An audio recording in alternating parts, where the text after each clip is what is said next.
We are back. We are live. This is my flu game. I'm sick. My wife redesigned my entire office and dropped off the flu while she left. So there are pros and cons to it all. But we're back with Roundtable. The sight and sound breakdown boys are here, or the people I like to call people that hate themselves, because they're going through shit that I'm pretty sure the people of sight and sound didn't even watch. They just saw something with length and said, you know what, this seems appropriate. Let's put it here at 62.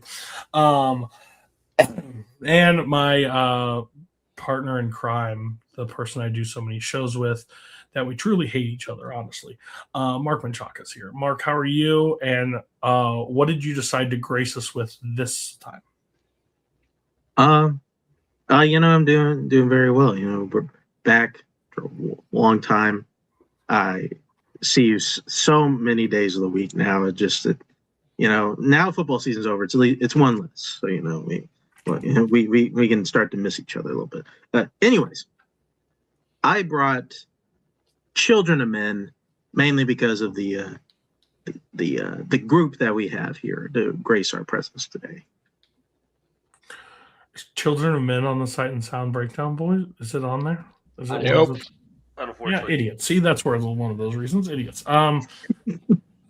Next up, but people doing chores. Fun to watch. Payson, how are you? And what did you bring? I'm doing very well, Cody. I brought Hedwig and the Angry Inch, mainly because it was a movie I watched last year. Really enjoyed it. Wanted to watch it again. Fair enough. My former, I would say, before Mark joined the community, the person I probably did the most shows with was Kirk. He decided to do Sight and Sound Breakdown. I did not get the invite to do that because I would have declined anyways. Cody, we need to actually talk about these films and not rip them to shreds every time, but I'm out. But Kirk, how are you? And what did you bring? First of all, I just want to be clear, I hate myself, and I just so happen to be watching the Sight and Sound movies. All right? Got it. Correlation does not equal causation. Let's just be clear. Thank you for my movie I picked before certain other people did, so I wasn't on theme. I was like, hey, I just bought a DVD that I want to rewatch. And that DVD was Smokin Aces. So for everybody looking at the graphic, that's the one to blame. And guess what? Buster right there. Everyone, if a poll came out of who bought what, Mark Menchaca is winning that 95 out of 100. There's a few people that were like, you know what? I think he can pull the upset. I'm going to vote for this guy. But no, it would be. I brought that up to other people, and they're like, Mark brought. I was like, not even close. I said, honestly, they picked the inverse of each other.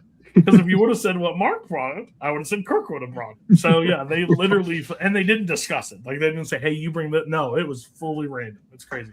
And I brought the musical. Yeah, yeah. Last but not least, not the oldest by age, but oldest by personality, Andrew James Barr. How are you? And what'd you bring? I'm doing good. I had a long day today, and I figured what better way to end the day than watching the Sidney Lumet war film, The Hill. Oldest movie by far, too. So are you surprised? Is on brand. Nope, not at all. He's on brand. I was surprised that there's, up until a couple of years ago, some of those actors were still alive. So that was impressive. I was between this and Rollerball. Nice. Which one? Which one? 70s. I baited and switched Mark Menchaca. I was originally going to pick Hell or High Water. That's what I discussed. Then I said, you know what? Because I'll be doing the Oscar show in May, and we're doing 2016 for that year. So that was I'm going to discuss it at length later. So I switched up with The Last Duel. Looked on Letterboxd. Mark Menchaca had it at 3 stars. Not a big fan of The Last Duel. Did not do it intentionally. I was like, oh, of course I think he likes this movie. I was wrong. So maybe it changed. We'll discuss at length. But first up, we will take it away. We're basically, the show's been around for a while. Free talk. Just jump in, talk how you feel. we're going to try to keep the pros first of this, then we can switch to the negatives. So if you don't have anything positive to say, hold back. You'll have plenty of time to discuss how you didn't like it. The first one, Hedwig and the Angry Inch. Yeah, this Why is does a it look movie. like a Disney movie in the font? Comic Yeah. Sans, baby. I did not. It's technically not the Walter Turncoat or whatever. It's basically the TV Chronicles fonts that I picked. Yeah, I've heard a ton about this movie. I didn't see a frame of this before this. I know there's I almost clicked and watched. You sent a cartoonish kind of poster, and then Yeah, I think there is a cartoon version of this. Sorry, guys. And I went to almost watch that. And I was like, wait, I don't think they picked the animated one. Close call on that one. Yeah. So I switched. I think, unless you did mean the animated one. And one is live action. Yeah. Fair enough. So let's discuss pros of Hedwig and the Angry Inch. Is this really a musical? Is this really considered a musical? This is more of a like music film, right? How is it not a musical? There's no like breakout into like awkward songs. Like that's how I consider a musical. I would say Like those last couple songs are maybe musical like. Everything else is a performance. I'd say those last. Yeah, it seems like a performance. It always gets weird. Like I thought this was a musical. I just never heard of it. But then I was like, okay, it's more of a music film. That's fair. It's been nominated for best revival of a musical at the Tony Awards. However, I have always more considered it a play with music, personally speaking. Fair. Oh. Okay. Mark, whatever that means. Mark, under that new umbrella of not musical, play with music. You like this? I mean, listen, I've said that. I don't know if I've said this a bunch in the show, but I do know I've said this. Is that every time like a movie, I don't think I've ever seen a movie that is adapted from a play does not feel like a play. Like every single one that's come out is like, oh yeah, that's a fucking play. And honestly, now Barb brings it up. Yeah, I could tell that's a play. I mean, I will say, was this a play prior? I don't think this was a play prior, was it? It was. It was a musical prior. It was a music. Yeah, it was on off Broadway originally. Didn't get to Broadway until after. Fair enough. You felt like this was a play? I mean, now that Bar says it, it feels like, oh yeah, this does kind of feel like a play. Oh, I didn't get that vibe. I didn't get where we were going for a while, to be honest with you. I was like, overall, I liked the performance, but overall, and I liked the music. Honestly, I actually enjoyed the music, but overall, I was like, where's the heart? Where's like where we like going? And then kick into the second half. Yeah. That's where you get it, and I think that's the strong point of this movie. And Payson, what brought it out to bring it? If you just recently watched it, bring it right back. Like I always find that fascinating when something hooks you that quickly. So last year I watched this movie on a whim. I've heard it like vaguely in this community, people saying like, hey, if you're into musicals, this is like one of the like sort of like next tier of like outside like the really popular ones. Like it's a really good one, but you should check this out. And I watched it last year and I absolutely loved it. I was really affected by just the story of the title character of Hedwig, just like trying to find like meaning in life, and what they believe is as meaning is just like companionship and someone to like just like put their like love and creativity in. And then just like spoilers, sort of realizing like, hey, I need to make choices for myself. I need to I am just perfectly fine being who I am, and just sort of like on this identity crisis. I think it's a really beautiful film. And then yeah, like you said, Cody, I absolutely love the musical. We'll talk about some of the songs here. Love the music songs in general. I really love just like independent films from like the late 90s and early 2000s like this. They have this look and feel like this, where like you'll find a lot of bright colors, but it still feels like sort of lo-fi, and I really appreciate it there. And then yeah, I think John Cameron Mitchell is just absolutely incredible as the title character. I'm going to disagree with Cody a little bit. I thought, for me personally, the first half was a lot stronger than the second. The one thing that I thought very early on was I know that for sure that Jermaine Clement and Brett McKenzie have seen this because this had to have influenced Flight of the Conchords. Just that like sincerity with like mixed with the silliness, like the lyrics are kind of like goofy and silly, but the sincerity with which you're singing it is so I just love that. And then just the those first couple performances where the first couple concerts where he's like in a sizzler, they're like a sizzler, Yeah. and it's just like they're right, the band's like right in front of the buffet, and it's just like all these like normies sitting here watching this show, and I love those kind of stories. I love stories of people who are like super confident, even if they maybe necessarily shouldn't be, and just really believe in themselves and what they're doing. And, despite how people respond, and I mean, that's what I love about Flight of the Conchords is that kind of humor. And I love the humor in this. I kind of wished that it had kept that tone and that pace towards the end. It kind of veers off that in the last, say, probably the third act, becomes a little more serious and It's more real like, sad. It gets real sad. and it becomes more of like actually. I'll say this: I enjoyed the chase. If you see the movie, you understand. I enjoy the chase more than I enjoy actually what happens once it's kind of resolved. I get that. I feel like I'm in a parallel universe right now. Because I feel like I should be one of the people who loves this the most. And I kind of don't. I've heard you say that maybe like 89 times in my life. And I was fully preparing that, and I just need you to know that. Oh, that's fine. Okay, good. Unlike Payson, I'm the opposite of Payson when it comes to this direction style. Like, I kind of hate it. Oh, fair. Like the late 90s, early 2000s MTV aesthetic where it has a similar style to like But I'm a Cheerleader or SFW. Nowhere to Rocky. Yeah, that kind of aesthetic, it just is not for me. It always comes across more as like, ooh, look how stylistic I am and of the time and hip.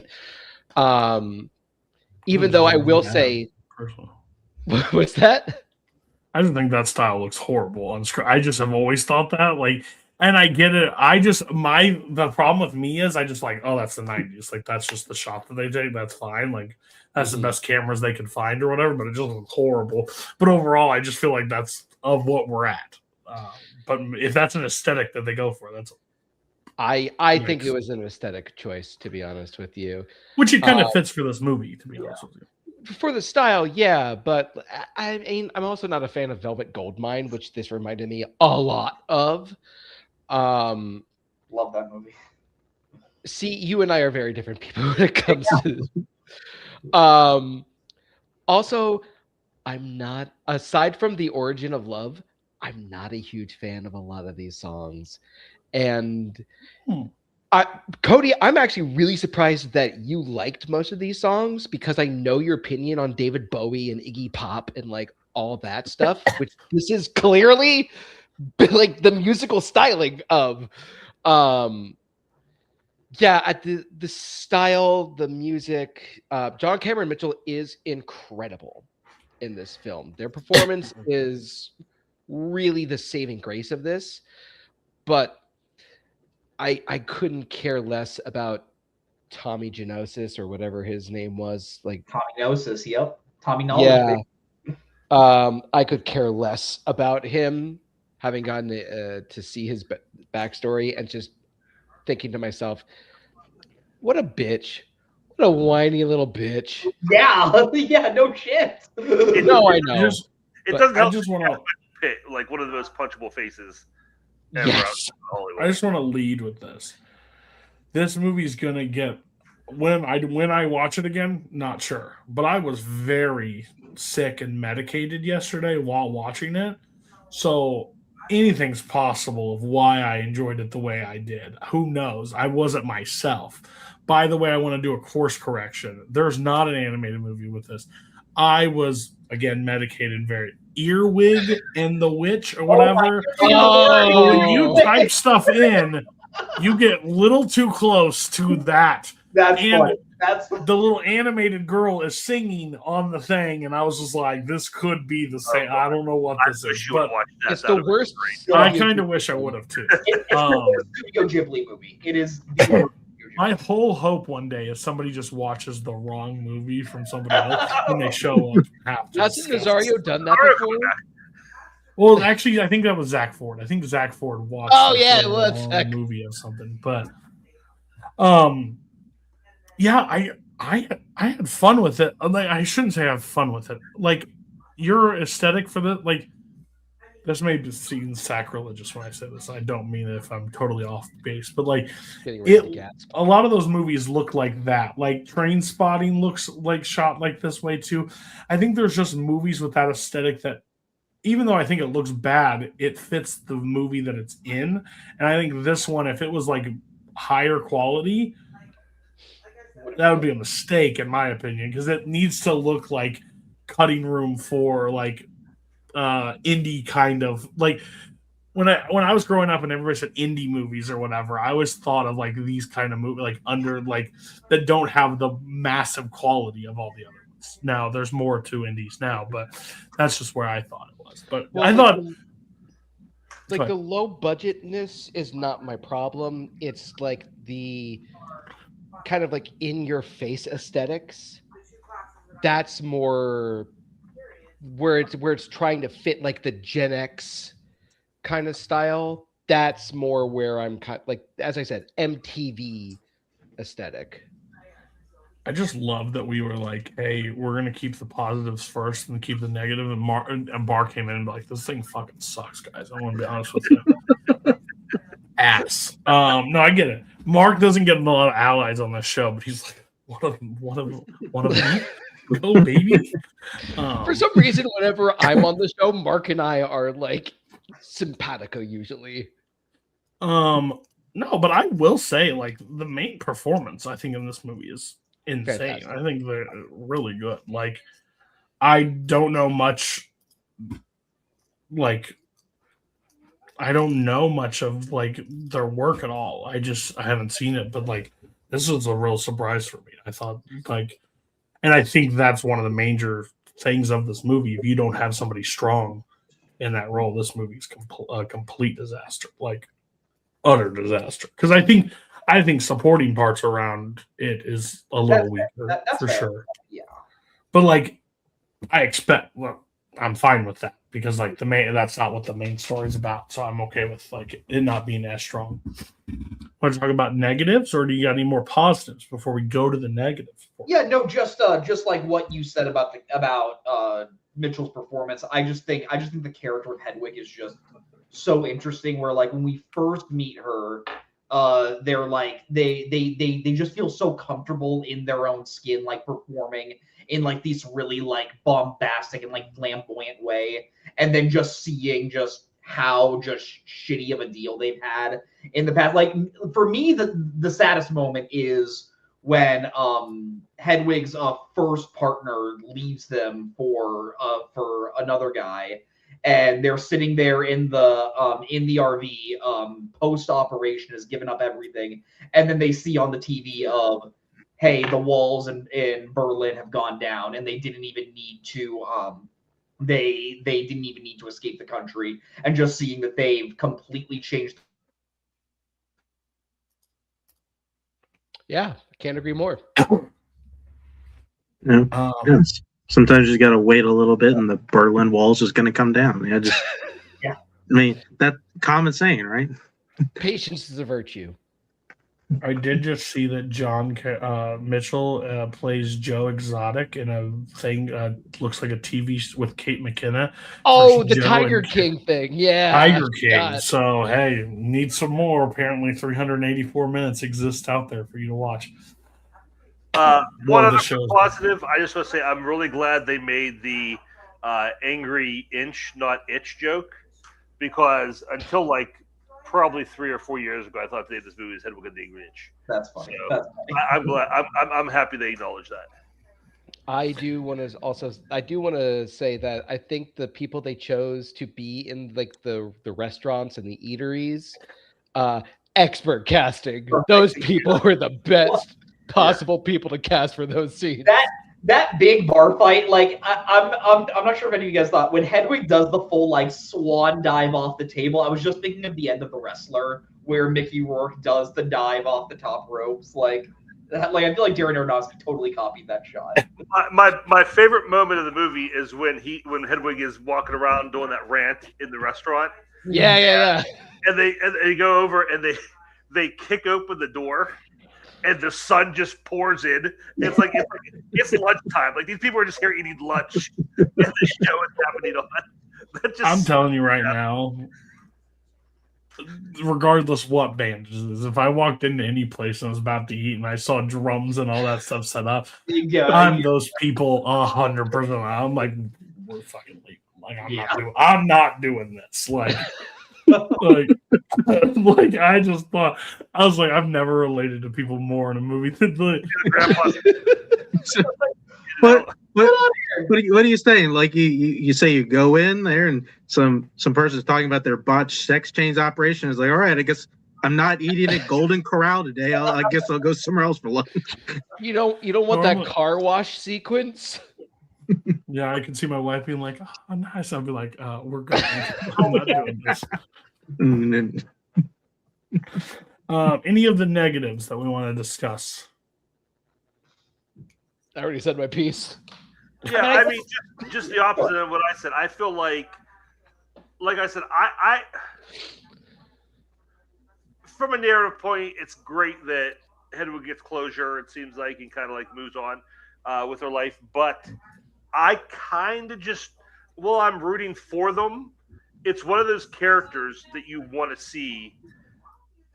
Like, you kind of want to see them fail, not because you don't like them, but because it's, like, the most entertaining part of the movie is when they're failing. So, like, you, like, one of the, like, it felt like just like one of those, like, lovable loser characters that can't catch a break. And I think a great ending of that for just kind of be for that to continue, and just kind of end on a down note. I would have liked that better. The fact that there's, I guess, some kind of reunion between Hedwig and what's his name, Tommy Gnosis. Tommy, yeah. But and like just the ending, I think goes on a little too long. Like they end on double ballads. Like there's like two ballads that just it kind of like just goes on a little too long. So that's for me. Like I said, once we really started to focus more on the Tommy Gnosis character is when I kind of checked out a little bit more. Yeah, see, I really love the ending number, just how cathartic it feels of just watching this character just like at their absolute breaking point. Just to push back a little on what Kirk said, I'm not sure if by the end Hedwig really has found closure. Like I would like to think they do, but I think it kind of leaves it up to interpretation. Like, hey, we've seen them hit rock bottom. Maybe they finally realize that they can take both Hedwig and Hansel and just these two aspects of this. And obviously with the animated portions, like showing the tattoo they have at the end, like hope, like I like to think that hopefully they did find catharsis, but who knows? Spoiler for The Last Shot. Maybe the second they go out onto the road, the police arrest them for shrieking. Like, you never know. I mean, I'll piggyback off of that a little bit in the sense that, like, I'm not entirely certain what we're supposed to get out of the end of this one. It's like they got over, I guess, Michael Pitt's character, or, almost Pete Campbell. I feel like if he was less famous, he would have played Pete Campbell in Mad Men. Anyway, like that. But, like, they kind of give up, like, I guess, sort of being in the spotlight, for, they like, I don't know, like, I don't know the right word, but for the person that was going to leave, and, like, also everything just feels so dreamlike. So it's like, is this even like happening? Are we seeing like the preferred version of like how this character wants to end their story. I was like, I mean, even though like thought it was fine, like there's nothing wrong with it. I was sitting there in the last 20 minutes, like I'm not 100% sure what I'm supposed to be getting out of any of this. I will say, like, I liked the second half because the story got to somewhere because I really didn't know where we were at the beginning. But overall, I don't love how this overall ends. Like at that point, like I don't think it's I've noticed this more in some movies. Like I just don't know if they knew where the finish line was supposed to be, like or where they were really going to go on this, and that's where it kind of lost me. But overall, I think the movie was fine. It was just like just tonally a little bit off at times for me, and I just thought that was weird. But yeah. Did you guys have a favorite song? Oh, The Origin of Love. That's easily mine. Like that could be my favorite song written for a musical. Like, genuinely. No, I genuinely adore that song. Even though I think the Wig in the Box number is easily the like most fun like number in the show. Of any musical ever? Yes. On My Own exists. It's good. It's good. I think I prefer Origin of Love personally. Every musical ever exists. I'll just be honest with you. Big Is it like the title track? Which is the song where like they're singing about their angry inch? Because that's my favorite song. that yeah. It's a credits. No, I'm just kidding. Payson's right. Thank you, Dylan. Hey. About what? About Origin of Love. Well, no. Okay. Well, you know what? That's Angry more of a Inch, stamp of that's approval than I've ever heard in my life if Dylan's agreeing with it, because Dylan likes weird ass shit. Damn right. And There's a Dylan reason- also doesn't like musicals. So All right. Letterbox 5-star rating. No quarter stars. You get half. you will your- not stop me. I will 100% stop you. I Cody, promise real you quick, that. can I say one last thing, or do you want to move on? You've already interrupted the train. Go ahead. Okay, I was just gonna say, I think what the ending is sort of getting at with the movie is throughout the entire movie, Hedwig has only really like been able to do things in a situation where they are acting with someone else. At the beginning of the film, it's with their mom, then it's with Luther, then it's with the guitarist for their band, and then it's with Tommy. And finally, in the final scene, when like they're finally at their rock bottom, they sort of realize, okay, if I'm gonna try to find catharsis, I need to be able to live by myself and learn to do things just for me. And that's why I find the ending so beautiful. All right. 5-star ratings. Is your movie, Payson? What is your rating? I'm gonna give it 4.5. I really, really love this one. It's up there for my favorite musicals. Doesn't quite hit like that 5-star mantle, but who knows? Maybe it will one day. I love the music. I love the lead performance. I love just the emotions this one gives me. Yeah, really love this one. Mark. I'll give it a 3.5 out of 5 stars. It's a perfectly fine film with some bright spots to it.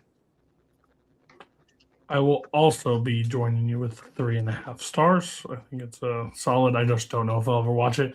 And maybe I'll just leave it in the, cold med world that I was living in yesterday. Like, because it could be horrible on the rewatch. Who knows?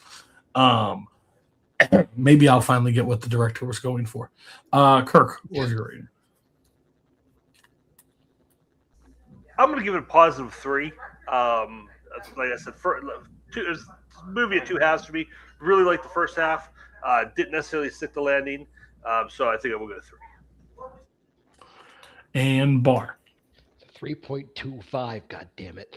But if we're doing letterboxed rules, it's a 3.5. He led with negatives, and it's above positive. You're such a weird fella.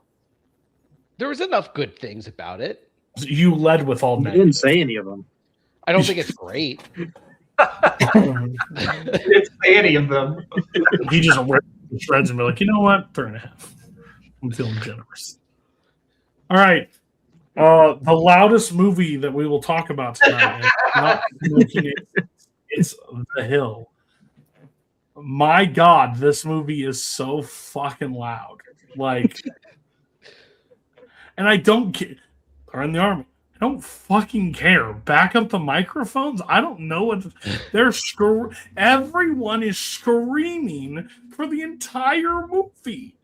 Welcome They to yell Uncut from Gems before Uncut Gems. Oh, they just yell from beginning to end, and I'm just like, it was honestly draining with how much they were screaming. And if I heard goddamn left, right, left, right, left, right, left, right, I get it, fucker. I get it. But how are you gonna know which foot to step with? Good point. That's a great point. Dude, fucking Cody is dead right now in a ditch. Listen, if I had to do the shit that they did in this movie, one pass up that hill, I'm dead. I'm promising you that. What miserable fucks, by the way, right? Like this movie, like Sidney Lumet just had to be one of the most miserable motherfuckers that ever existed. He just I only want to do a movie where everybody sweats their goddamn asses off, and I'm gonna sweat with them. We're gonna be miserable together. This is the the extras looked like they wanted to off themselves. The extras looked like they were like done. Like they didn't have a speaking role. They probably made $400 or something. I don't know, but they wanted to end it all. I've never heard of this movie prior to this. I've never even knew it existed. Positives. He captures hot really well. Nobody does. They yell a lot.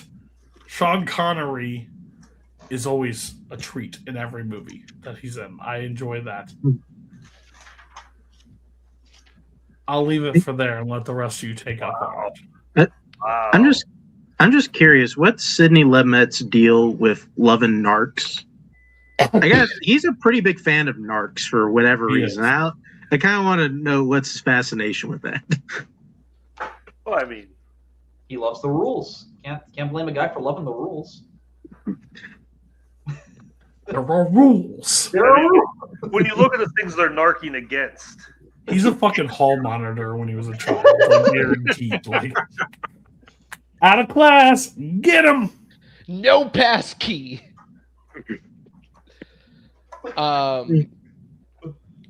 Okay, so I brought this film, so I may as well talk about it. I'm going to say this might be Sean Connery's best performance. You're going to say The Untouchables, and he's great in that, but how many of them have you seen? He's a decent amount of Sean Connery films, Jesus. actually. Someone hasn't seen Robin and Marion, is all I'm going to say. Yes, I did, sir. I'm sorry. Who else is in that movie? Good point. Zardoz? Are we talking Zardoz?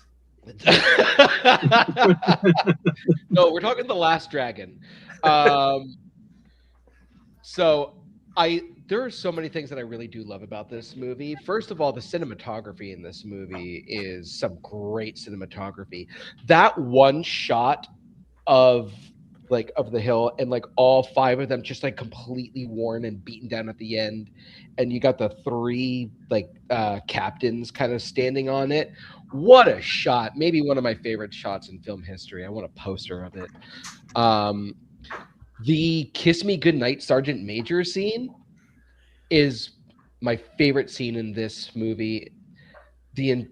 Just all of the prisoners in that building just surrounding the sergeant major. There's an intensity to it, but he's charming. There's humor. There are moments where you know that the four main prisoners, they're fucked. So there's just such an electricity going on through that scene. And I kind of really, really love just the way that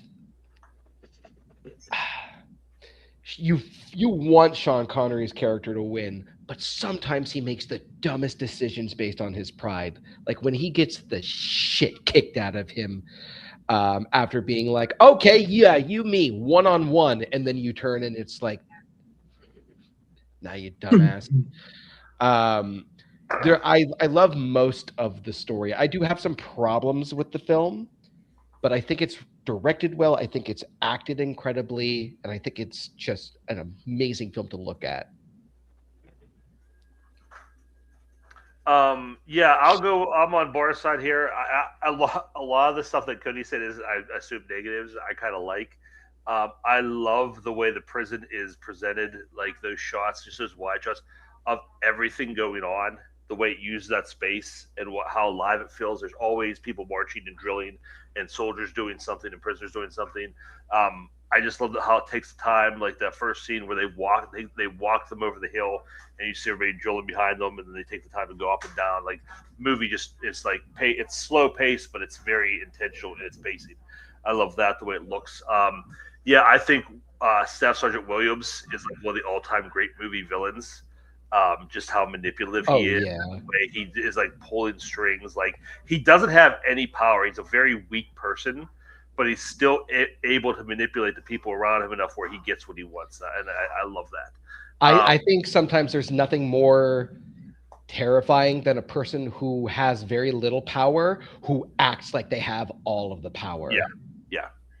And I love that scene that Bar's talking about with the after the prison riot, because the Sergeant Major is such an interesting character because he's also a villain, but compared to Williams, he's not as bad. Like he has some bad ideas of how to run a prison, but he has in his twisted mind the best interests of the prisoners at heart, even though he's going about it in really terrible ways.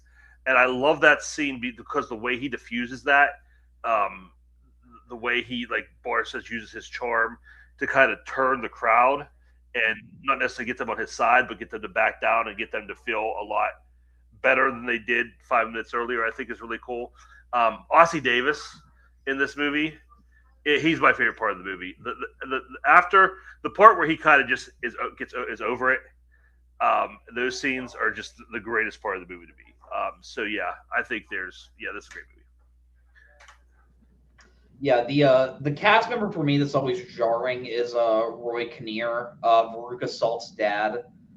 Whenever he shows up, I'm just like, that's Veruca Salt's dad, and like probably a really solid actor, but every time I'm just like, are you just gonna try to pay your way out of doing your soldierly duties? But no, he ain't making it up that fucking hill. Yeah, that's he's exactly like Kevin. how I would expect Veruca Salt's dad to act. Oh, he's the best equivalent to like me running up and down that hill. Like there's no shot that he's doing multiple times. That's Vincent D'Onofrio in Full Metal Jacket. Just like he's yeah. I do love the scene where they're doing when they're first doing their run on the hill, and they're following Roberts and McGrath, and like they're like on their third their third trip up and down, and they pan over, and Roy Kinnear still hasn't made it over once. He's in hell. Like he is skating on ice. Like he's trying to ice skate uphill. Go ahead. Yeah. Just to echo what Kirk and Barr said, like this has got to be one of the best looking classic films like I think I've ever seen. Lumet, like even though like he has the reputation as like this like really great like auteur filmmaker, and he's an incredible director. I think the thing that is often lost in the discussion of him is just he was just like maybe the greatest journeyman director like ever, of just like you gave him material, and sometimes you don't get something like twice the level, but like he will always elevate it with his filmmaking prowess, and just you see that with that opening shot of just these like long tracking shots. It honestly feels very like pre Robert Altman-esque, of just like seeing like everything in this military camp, and just there are things going on like every little corner, and like I really love that. I know it's not necessarily like a prison camp, but it reminds me of Stalag 17 in a way of just watching these like soldiers like just like live their lives, but also like the conflict's a lot more like present in this movie. And like I wouldn't say this is Sean Connery's best performance by any.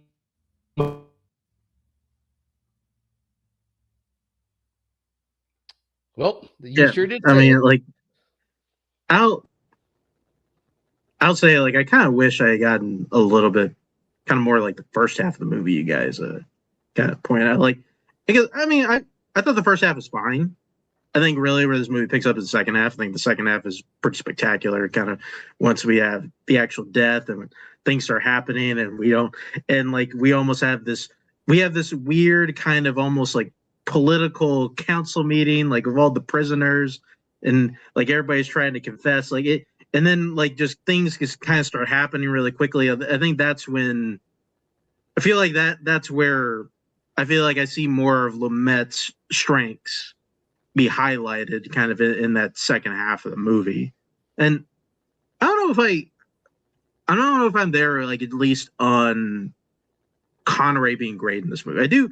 I think it's interesting in terms of where his career was at, especially him being like kind of in the middle of doing the Bond films, and he kind of is doing this character that is sort of like the antithesis of like who James Bond is, especially in the terms of like some guy like who always gets his way and like literally nothing goes right for this guy, even down to like to the ending, which like, I mean, it is funny when I think when Kirk was talking about like wanting like almost like a sad ending out of Hedwig and the Angry Inchman.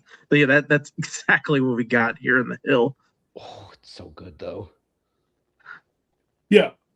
A lot of the negatives. I don't really have a lot of negatives on it. I think it's a fine movie. Do I think it's like goes like to another tier? No, not personally. I think the second half I definitely do enjoy more. I think like the one oh god, here we go. Let's try to remember an actor's name. Ozzie Davis. Ozzie Davis. I think he's like one of the standouts in this. Sean Connery's of course good. You saying he's his best ever? You're on crystal meth. Is when you say there. That. You're crazy. Like, absolutely insane. Don't ever say that again. But there's just so much enjoyment in like the world that he creates in this small thing that is not really bigger than what it is, which I do like when there's so much tension and so much stakes in like a one location kind of situation that the outside world really has no effect on him. I think that was a really interesting choice.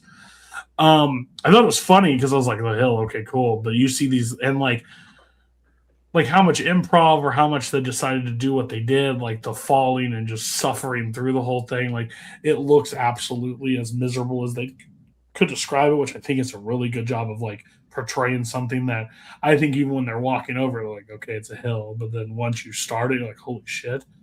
And when they tell him at the very beginning, like, everybody else done, you continue. I'm like, and I'm going to break you. Like, he just makes it a point to like go at him. Again, Connery against the ropes, I will always take. I think that's really a plus thing. And like, you guys say cinematography in the past, I'll take your word for it. I don't know, again, my brain just doesn't compute anything. It doesn't look fine. Sure. Is there a moment that I'm like, whoa, not a chance. Don't remember it. Don't think. I was also sick, so who knows? But I think it's a well shot movie overall. Negatives. Well, let me say this. I will say about cinematography, one of the things I really love too is the choices he makes when it's like a big sprawling, crane shot or something like that.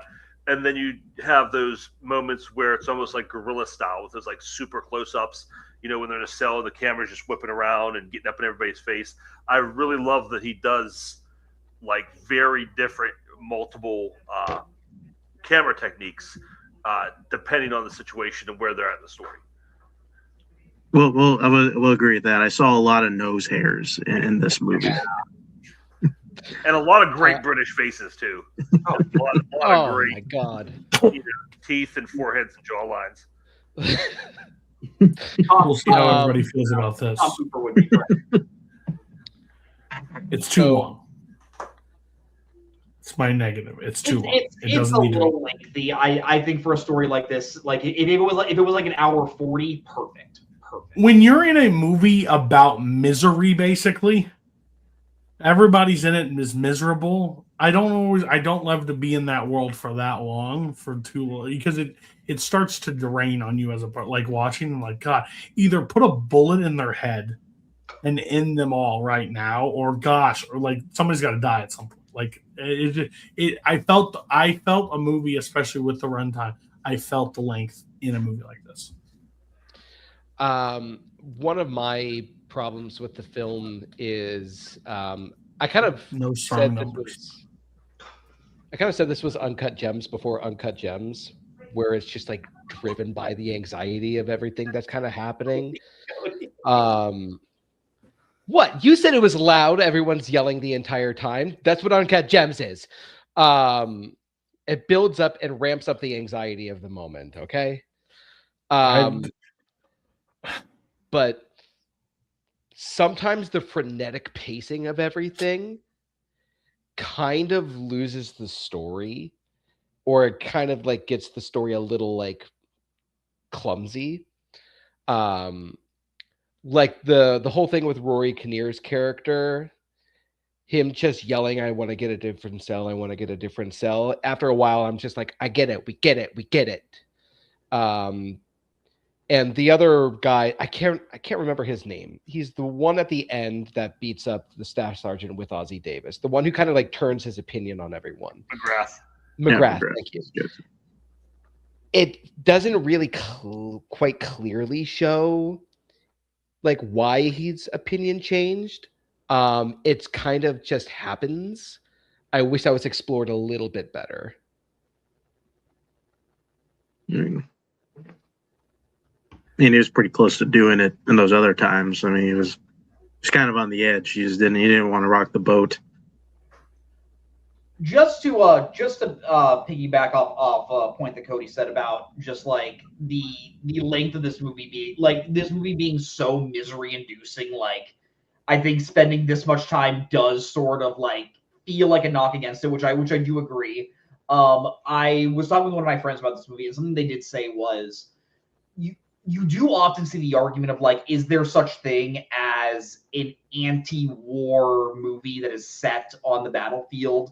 And the argument is always like, it's impossible to do it because when you're filming combat, it's always going to look cinematically cool. So it's hard to say if there's truly an anti-war movie. I think this movie kind of dissuades that because nothing about this seems cool. And like the misery of this feels so like in your face that like if you were to watch this and say like, man, combat seems cool, I think you're a psychopath. I mean, Sorry, Bryce Harper just killed a pitcher on his ankle with a fastball. Crazy. I'm sitting here like thinking about the length comment. Like I won't lie and say I didn't feel the length a little bit, but I'm sitting there trying to figure out what would I remove from this. That's fair. Yeah. Because I feel Two like or three trips up that fucking hill. I think you need that. I think that's important. You need to see that what that does to them, and you need to see that abuse. And the thing is, because it does for me when it starts to get maybe okay, we need to go somewhere. It does, because that's the point at which I think where like Ozzie Davis breaks, and where he just kind of is over it and basically he quits the army and decides he's done with it. And when that's when Harris kind of starts to turn, and he decides he's going to do something about this too. So I think at that last 20, 25 minutes, I think it really starts to pick up steam towards the ending. So I can see you said I understand the complaint that you do get a lot of just the same up and down, but I think that's kind of what the movie's about. No, then you're 100% right. Would I cut anything? Probably not. But when you overall look at the thing, you feel the length overall, and that's just where. So sometimes there's nothing you can cut. Maybe this is pre-montage, give me a nice 30-second montage of them all dying, and we don't need 5 minutes of them dying. I still think you lose a lot if you take that out of it. I think everything's important for it, but overall, when John Wick 3 Parabellum, that movie is exhausting to me because overall, like, die or kill them all faster. One of the two, but like everything's all the fights are even drawn out in that movie even longer than normal John Wick stuff. So at the end of it, I'm just like, I'm beat. Can we stop? Like, and that's kind of this movie. Like, oh my god, just kill Sean Connery. I rather like I don't want him to die, but he needs to die for the sake of this movie at this point. Like, this is crazy. So. Might as well be. I don't know. Like I'm kind of with Cody on this. I feel like if who's the guy that dies? Williams or Stevens. Williams. No, yeah, Williams is the staff sergeant. Williams. Oh yeah. I'm bad at movie trivia. Stevens. Is that his name? Yeah. Yes. Okay. See, I'm good at this. All right. Yeah, I feel like if Stevens died at like minute 35, I think this is a better movie. I feel like, just because then he died. It feels like we get to what is the actual meat of the movie a little bit earlier. And then because I feel like my least favorite parts of this movie are the very beginning. And it's not that it's not important, but it's just like, I don't know, like I feel like I get it. All right, we're in a military prison. It sucks. Like you don't need to like sell me too much on how much a military prison sucks. I was it's funny you say that, Mark, because I haven't seen this movie in a while. Probably been a couple years since I rewatched it, and it seemed to me that Stevens died a lot earlier than I had remembered.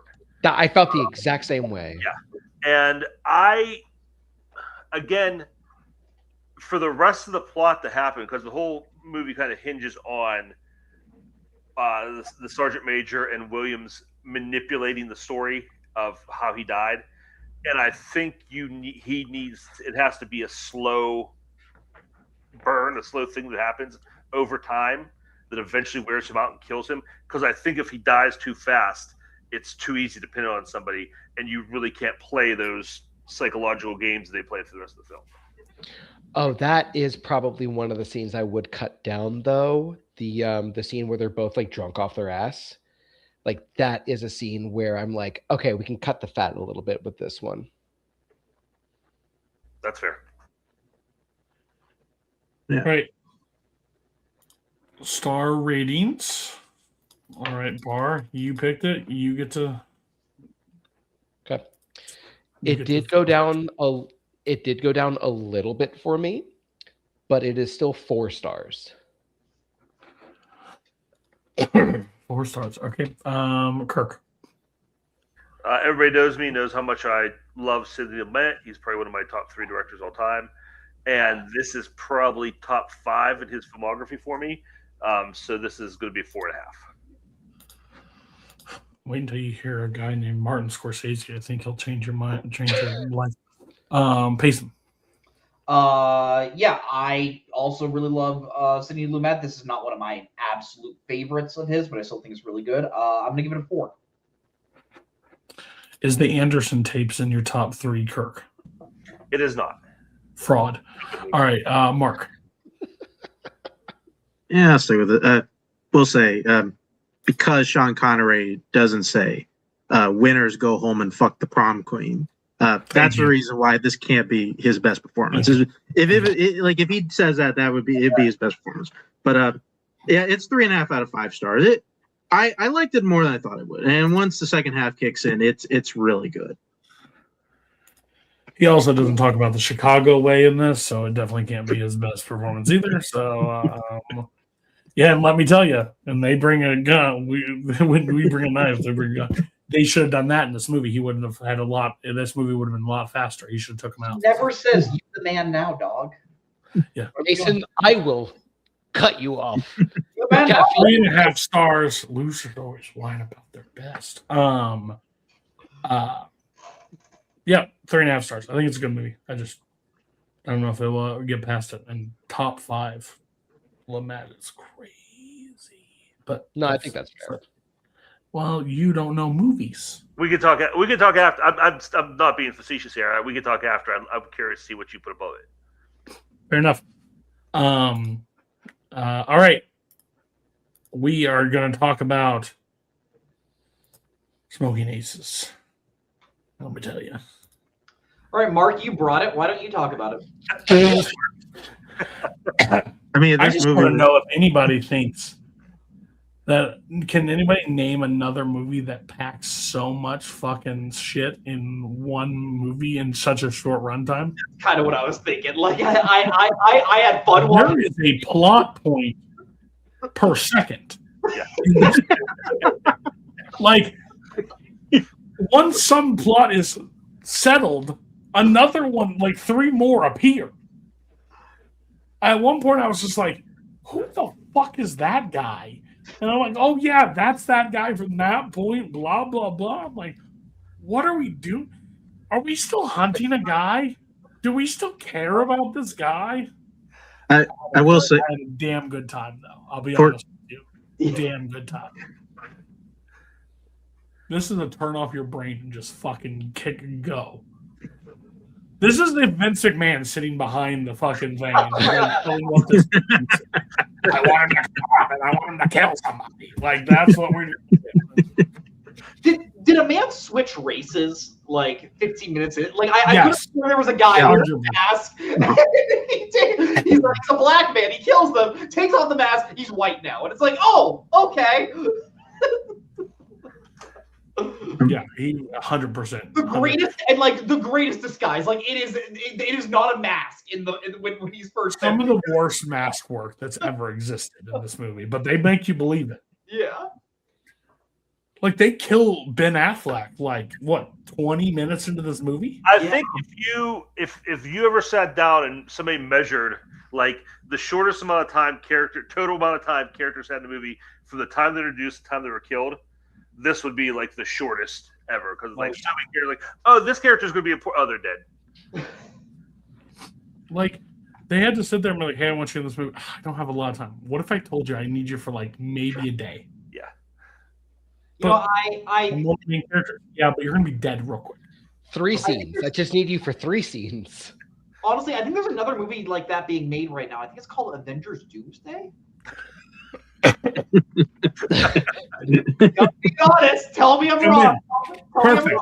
Next. Well, it's like Next. there are 3 characters from Lost in this movie, or 3 actors from Lost in this movie. I think it's like they just landed a plane in Hawaii. It's like 9 a.m. Load up, guys. We'll have you back in time for lunch. Come on. Because who was it? Matthew Fox was like the security guard.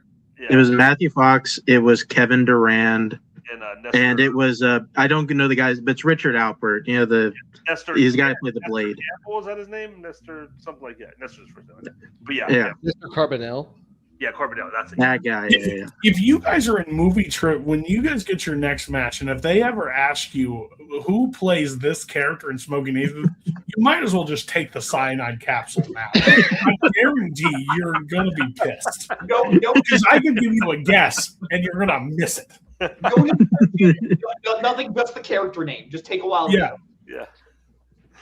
What about the FBI agent? There's like 4 of them. No, okay, hey, who plays this character in Smoking Aces? Fuck. Who plays Donald in Smoking Aces? Who? Well, okay, hold on. Who plays the guy with the really bad haircut? Oh, Joel Edgerton. Okay, there we go. Okay, yeah, there we go. Well, Oh, I would have said Ryan Reynolds. Who plays Tilly? Who? You're not going to guess Like- this one. Who plays who? Tilly. Is that Chris Pine? No, that's Common. Oh, that's Common. That's Common. Oh, I know him as Ivy in this film. Oh, so- Ivy. Yeah, I'm sorry. Ivy's the name. Yeah, I'm sorry. Yeah. Ah, see, even you got it wrong. That was a girl's name. That's Even some of these like acting choices that they decided on this was just fascinating to me.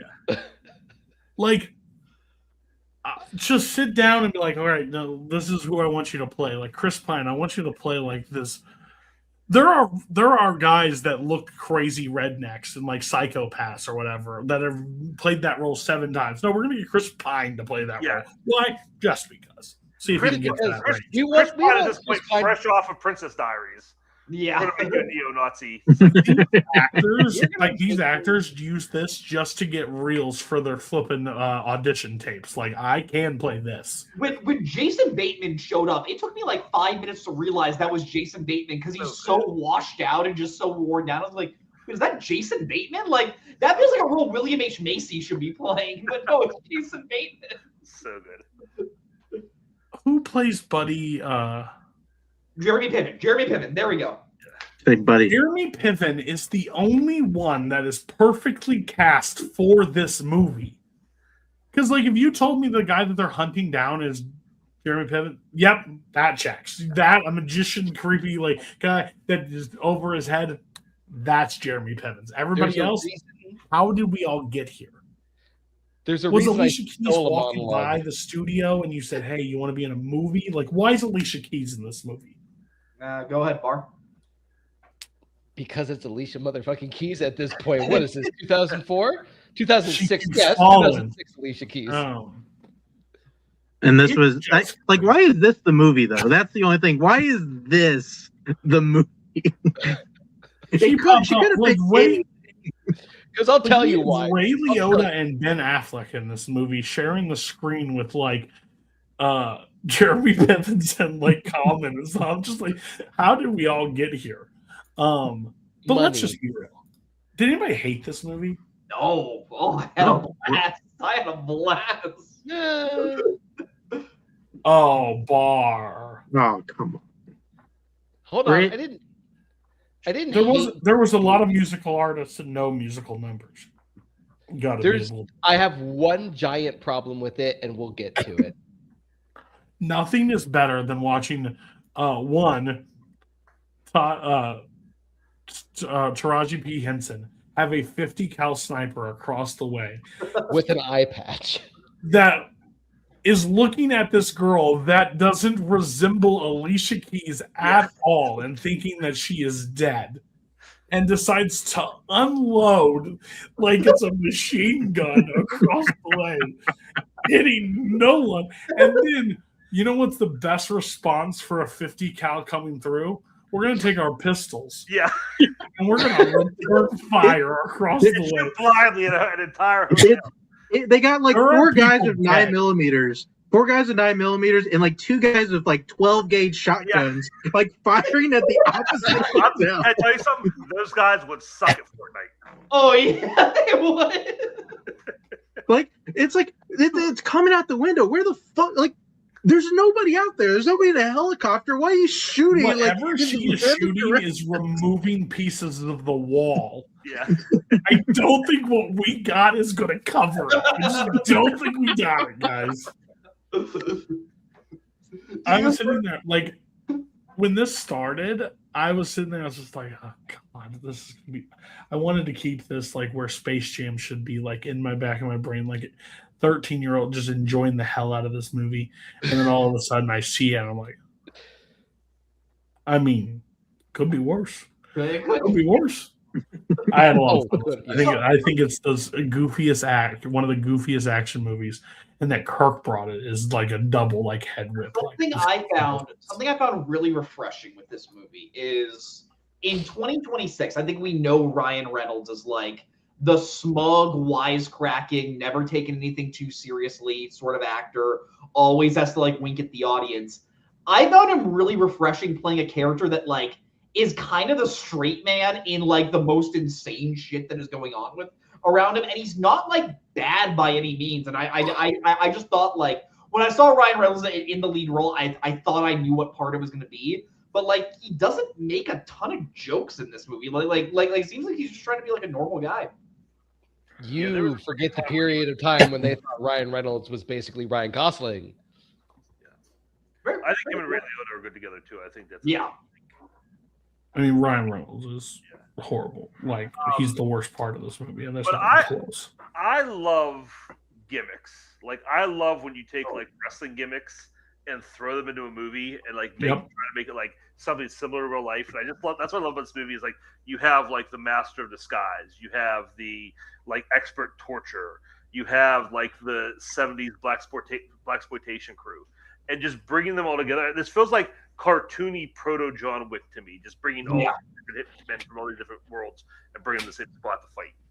It was a person that grew up watching a bunch of different action movies and said, I've got one shot Mhm. and I'm putting it all in. Yeah. But like that doesn't make a whole lot of sense. Fuck off. It's happening. It and feels we're like putting it Rex in. playing with his action figures, just bashing them.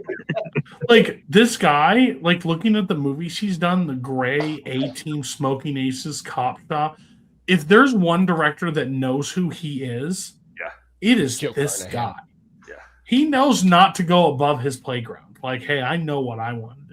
Just like Sidney Lumet, I would describe Joe Carnahan as one of the better journeyman directors we have working today. I would put Joe Carnahan, Sidney I mean, Lumet. I don't think he's journeyman. Like he has a thing and he just does it. Like Like He's he is that directed relief movies. pitcher that is 42 years old. You call him out and be like, "What do you got?" And he goes, "I give you 5 pitches, and they're going to be like 93. Yeah. We'll take what we can get, buddy. Thank you."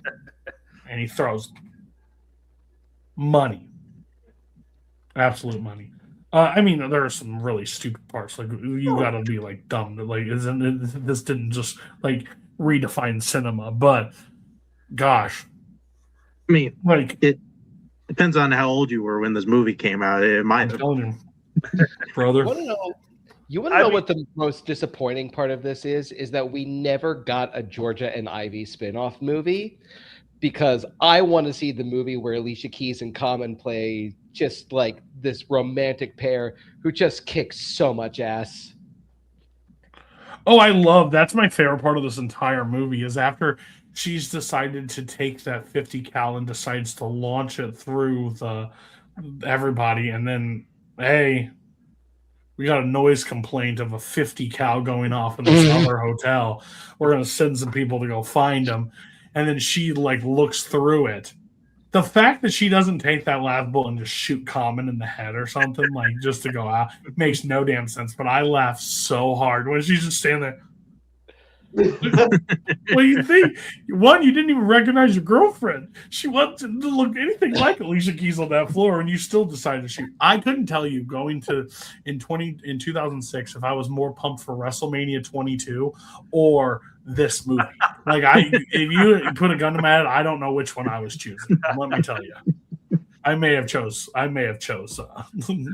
Smoking Aces. I mean, 22 mediocre WrestleMania, so.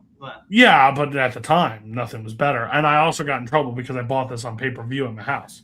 That's $5.99 ever spent. Tell me that. Anybody want to talk about any negatives? Yeah, I maybe like a borderline negative. Can I just say, like, the ending shot of this movie is the most dramatic thing in the world that I can't help but just laugh with how seriously of just the most dramatic music playing, and he just unplugs the life support with the doctors like, get him in, and like I'm laughing.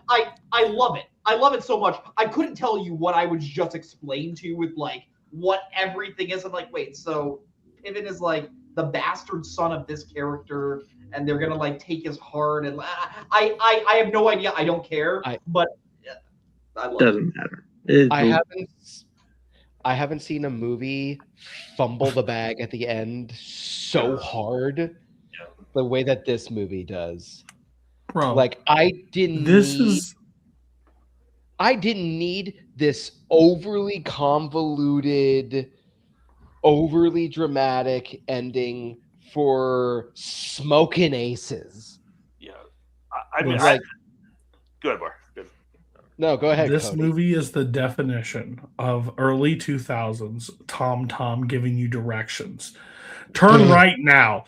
This thing's, you're just going straight and you go right off a fucking cliff.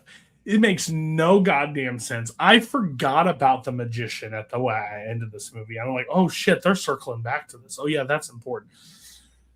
The guy sits there and goes, you do this or you'll just turn in your badge. Okay, that's fine. Then they leave him alone to go into this place and apparently able to lock himself in there to just, and then do the most dramatic, like, yeah. pulls and like puts the gun down.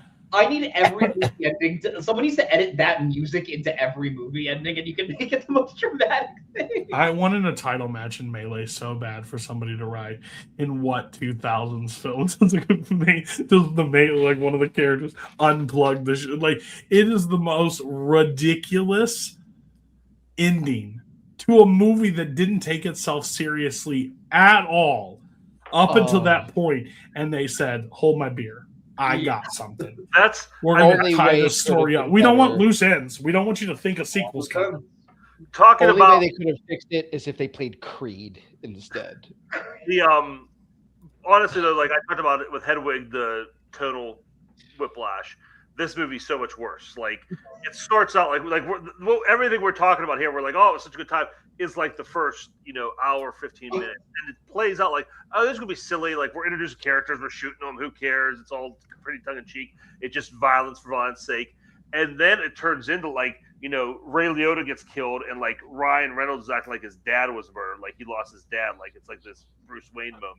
The whole thing with Taraji P. Henson and Alicia Keys and her losing it, and even like the thing with Common, like they're like that connection they have, like which is nice, but it's like it's just that the movie tries so hard to be at the end to become this like super sincere thing, and it's like 5 minutes ago you had like Nazis in the elevator with like grenade launchers and chainsaws.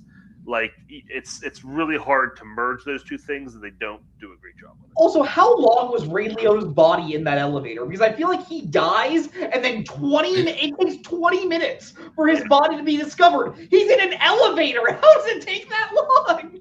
And the other guy as well, because at the end you see him and they do that dumb thing where they're like, oh, his thing went off. Oh, he might still be alive. It's like, no, he's been bleeding out for what has to have been a half hour. He got shot, 27 times. A lot of people, live from that. Didn't hit any vital organs, though. So Ray Liotta, terrible shot. Like, talk about fish in a barrel. Yeah, shout out to Joel McHale. I won't say that. Anything else on Smoking Aces? I just got a question. We mentioned all these things. Does anybody in here believe that the Tremor brothers are good hitmen? Like they're actually successful hitmen. Did any of us truly believe that? I don't believe anybody in this movie. Like, this is the equivalence of putting on to like help needed on Craigslist back in the early 2000s. The people answering that ad weren't the people you needed help from. You needed the cops to probably come to help you after they showed up. If the best of the best were going after John Wick, these are all the people that are like, we shouldn't even bother with that. But It's like, the pros versus Joes on Spike TV. Like, yeah, I can beat fucking Warren Sapp, I and feel like like- he can't sack me. Yeah, I can. I feel like And if the the Joes fucking killed the survived, one they pro would've in the taken first 15 minutes. I just think it's funny that the like montage shot with them, like of like, oh, this is the successful thing that like why like they may pull this off. Like the job that they had, like they almost died it. Yeah. Like all three of them were almost dead after like whenever they did that, and then also like what was their plan to also kill Jeremy Piven? Let's just bum rush the security team. Yeah. Maybe we'll get to him. We've got the chainsaw. This will work. Yeah, I would say the other thing too, that the twist ending, at least half of it, so easy, like instantly, what's going on. Like I hate like when like they fit like the scene isn't even over and you're like, oh, this is what that guy is. Like it's very obvious what was happening there. And then the only other thing I would say, and Payson mentioned briefly, Jason Bateman, his one scene, cameo of the year. Holy crap, he's so good. So good in this. I love him. Thanks, God. Kirk, I'm so sorry I was laughing. I thought Joseph's last comment was about smoking aces. I was so confused.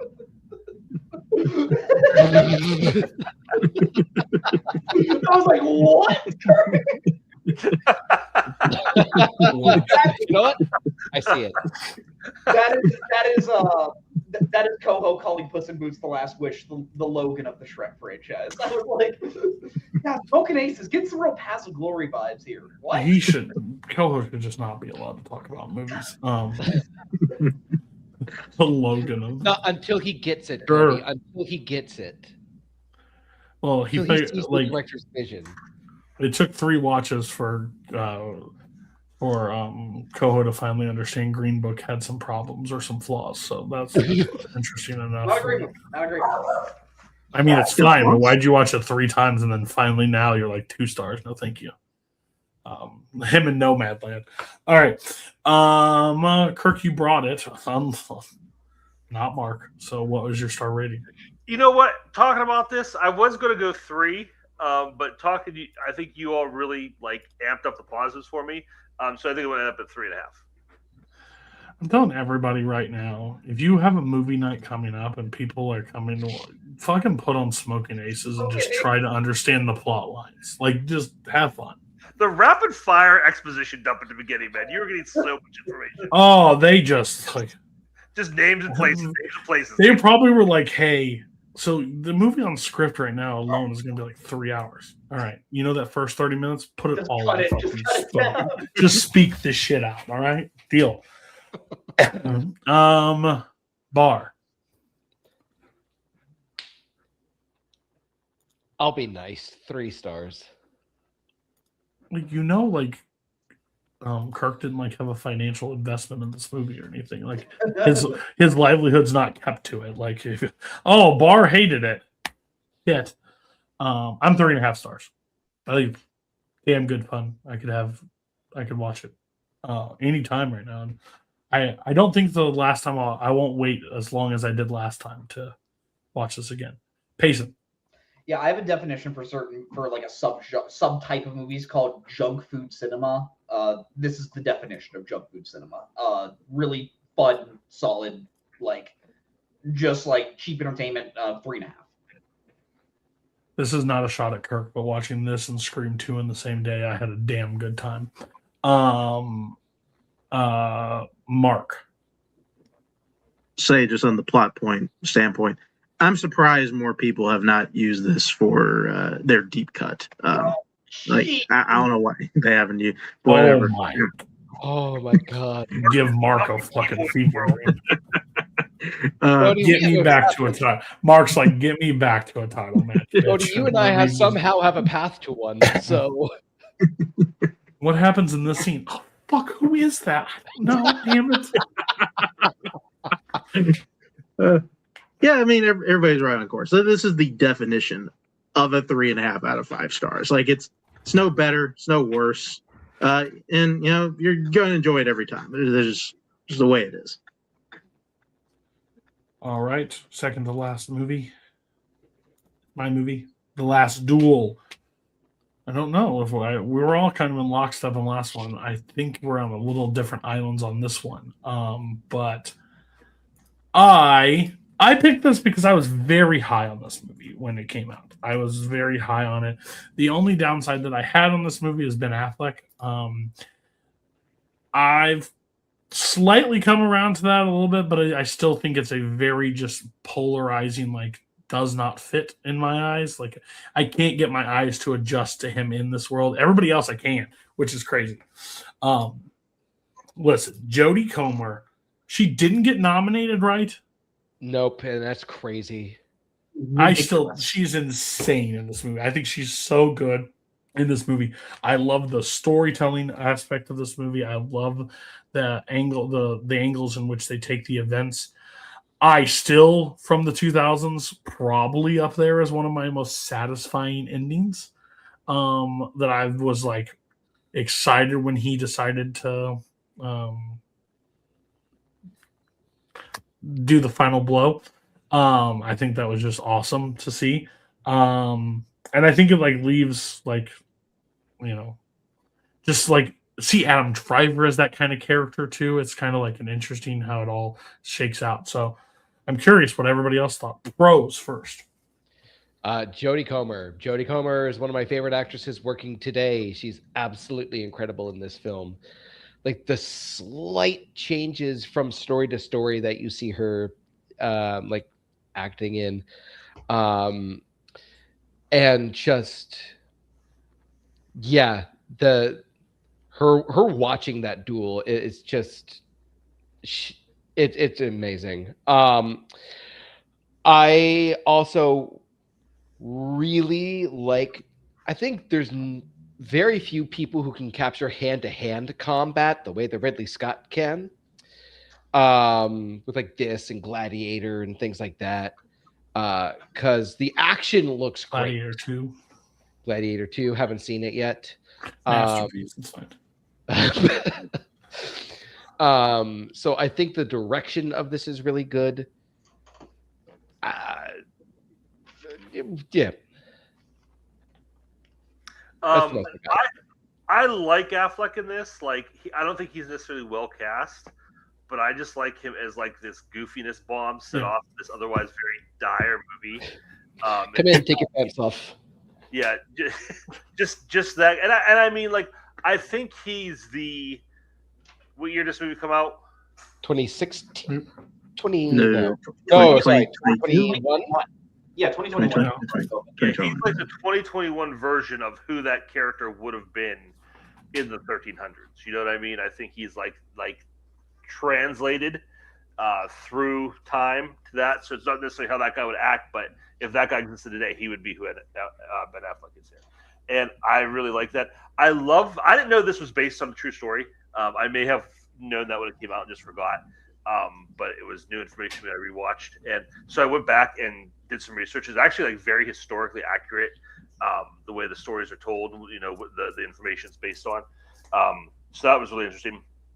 I love the way they do the Rashomon thing, and just the slight changes to certain things that make especially the two men specifically look better in their stories. And I love how you can kind of like do detective work. If, okay, this is probably really what happened. Like, for example, you don't see Matt Damon save Adam Driver in Adam Driver's version of the story. So it's like, oh yeah, it probably really happened. It was just more convenient for him not to talk about that. And you don't see the rants that Matt Damon makes in Driver's story. You don't see Damon's character leaves those out. So it's like, yeah, that's probably how it really went down, and it was just a little embarrassed for him. So it's really cool to like just watch.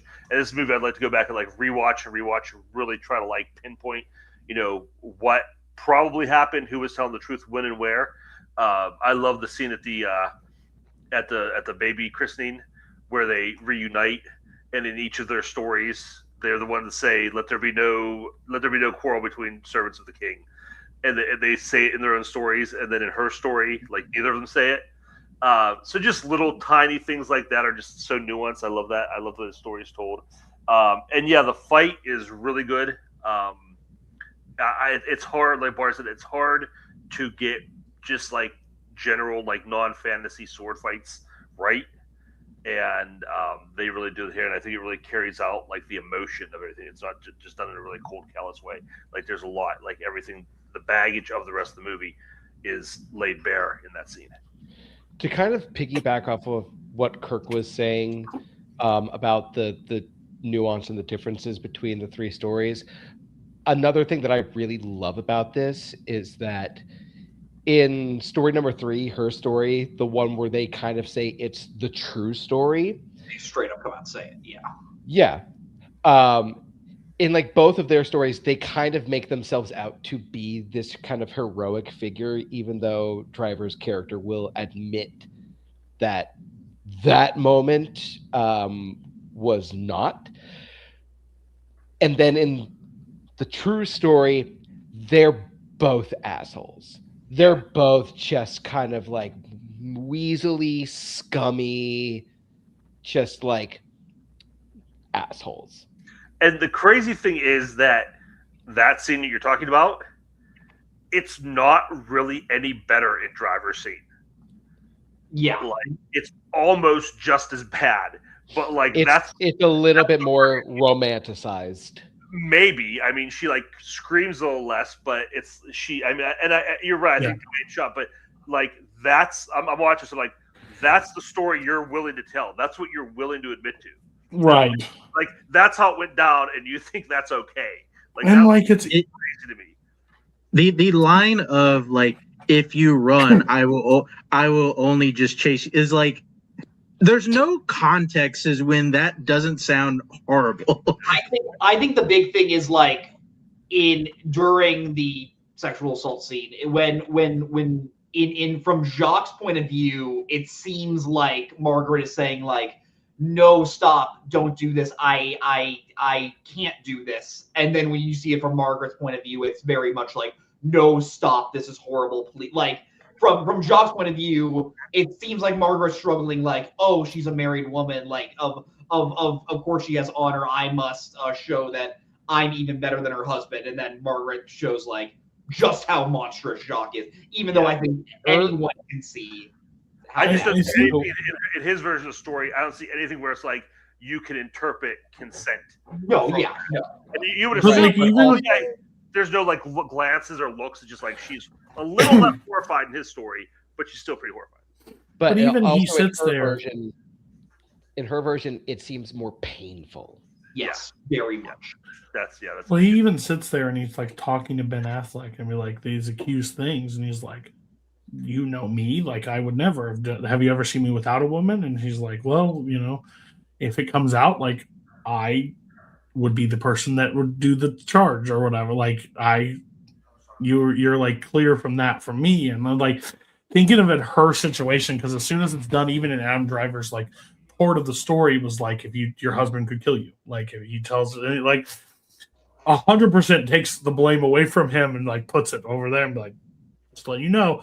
And even when she tells Matt Damon's character, like he like thinks like, are you lying about it? Did you do something like different? And like there's still like this, like her of that point of that time period of having any like bringing any of that stuff up just seems like a really dangerous proposition back then. Like it's again, go back to what I said earlier. It's crazy that it really happened. right. This feels like a 21st century concoction of a story that happened back then. Like this does not seem like anything that would actually happen that a woman would be able to do in real life. Right. Like it I probably hope happened all not. the time, but there's no her telling of the story. No, that's what I mean. Yeah, the I just stand- wanted to court. Yeah, I was Yeah. want to make sure. But the one other thing more that I loved, and it's a lot less serious, but talking about the minor changes, I love that scene where he comes back from Scotland and he's supposedly sick. And his story, he looks like he's on death's door. He's like, he's really stuff. And then her story, he's like fine.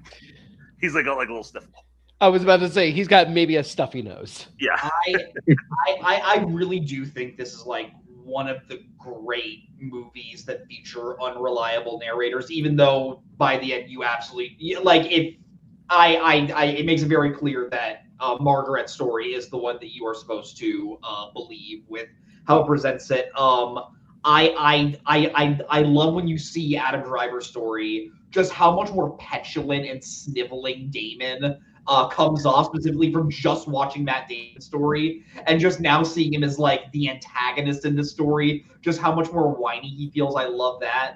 And then I really love that when you finally get to Jodie Comer's story, it really shows that like, look, while one of these guys is probably worse than the other, neither are good. Like Matt Damon's character, when Margaret comes to Jean and says, I was assaulted by this person you considered your friend, Jean is offended, but not so much that she was assaulted, more as like, this is such a dishonor against me. Like the fact that my wife was assaulted is so embarrassing to me. I need to fight this man to protect my honor because I cannot be seen as weak. And just Jodie Comer's performance during the trial scene where the judge is like, do you sleep with your husband? And she's like, yes. Do you enjoy it? Oh my god. I do. And just you see the eyes just saying like, there's no love in this marriage anymore. Just Jodie Comer giving like one of the more underrated performances of the decade. That trial A doctorate was really easy to get before like the 20th century. Like anybody could have been a doctor, back then. that trial scene is so gut wrenching. Mhm. Because like it's like the whole thing of, well, a woman can't become pregnant unless she enjoyed it, so you Oh, have to have. Just Oh, it's science. just like, oh my god. But like even we say that about Matt Damon's character, like that is like the stereotypical of how all the men are created back then. Like everything was tied to it's about like them. It's about their honor. well, yeah, but it was like having a girl that's pure, no one else being with it. If it got out that he did it, if it got out, yes, it women didn't have feelings back then. It didn't matter. So basically, when it was like this whole thing of this situation of like, if they found out that he did this and he did nothing, then he just sat by and let his somebody else take, like it's basically like moving into your house like that back then. So like he's very of the time, he's still an asshole, but every man back then are asshole, like every man basically No, are, and that's just how the Yeah, but I do think that's what the movie is saying. Like, look, right. men back then were just, for the most part, shitty in general. Well, I Like mean, there's a poster David- that describes it perfectly. It's her torn in half Yeah, because she's wrecked from this situation, and two guys are fighting in the middle of it. Mhm. Like the true impact, it doesn't matter at the end if he kills her, like kills him at all. She still has to live with what happened. Yeah. But he's doing it for his sake, but she also wants him gone out of the situation. Like if she had to pick and choose, whoever's ending, I don't want him around any. Like the guy that did the I would like it gone. Well, she's dead if a certain scenario Right. certain scenario happens. but there's a reason why it's still satisfying when Damon Right. shoves the knife through dry. Oh Like, yeah. I think before that, I think Comer does a really great job of showing like, man, whoever wins here, like, there's no like good scenario. But by the end, it does feel good when Driver's finally dead. Yeah, Because you've got like two bros. Go ahead. Sorry, Kirk. Yeah. no, I just it's crazy that I honestly like. I love the fact that the first time I watched this, I had no idea how it was going to end because Damon's character had just had every like bad thing happen to him. Like everything was going, and I mean that was his point of view. But if you watch the movie, I think he does have everything taken from him. The disrespect of Philip and everything. And I could definitely see a scenario where this doesn't work out for him either. And I think the movie does such a good job of making you feel that until that final knife thrust that this really could go either way. Yeah, until he pulls a Patriot and does the old head swoop and then gets the understand. Yeah.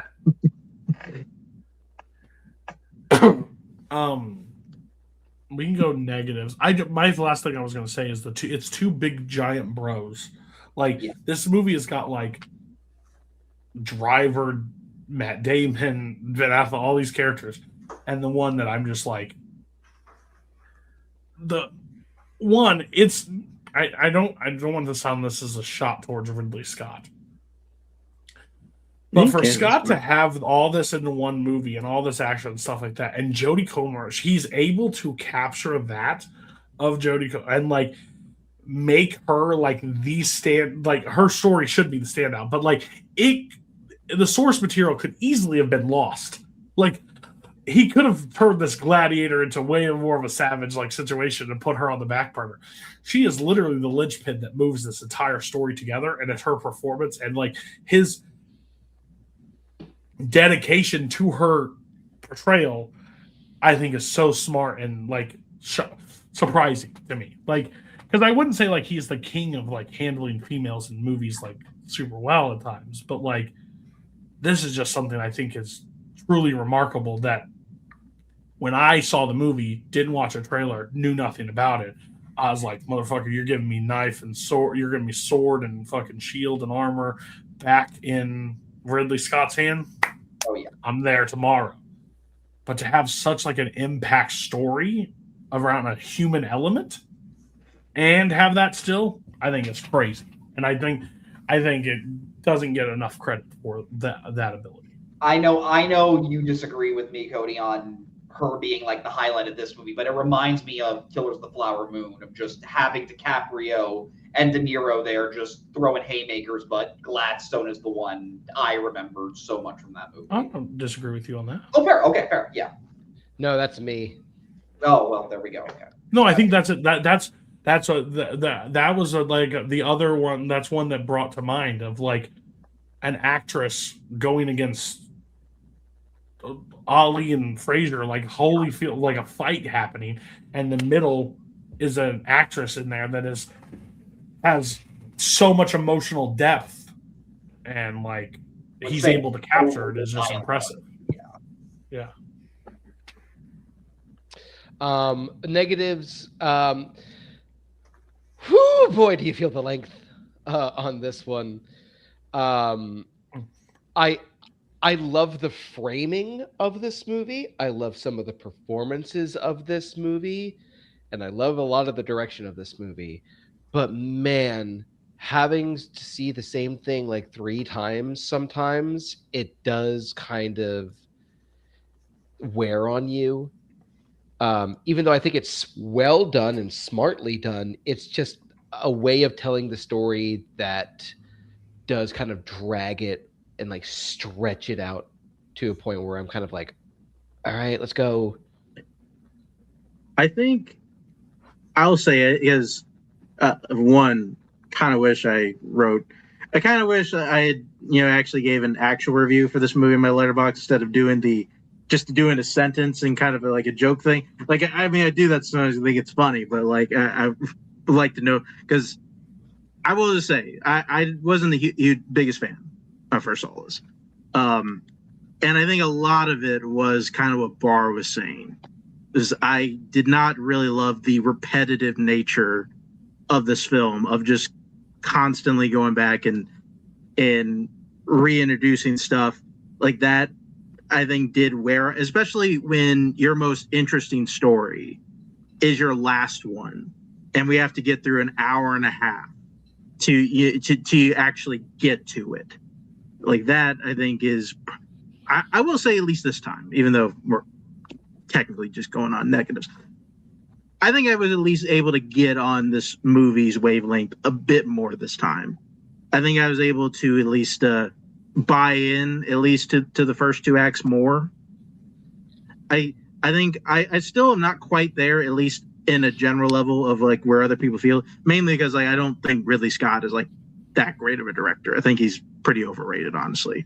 Like he has a handful of cool hits, and he's really good at directing action. That's pretty clear. And I think it's honestly amazing the amount of range he has in terms of the type of action we've seen him do. It comes across here.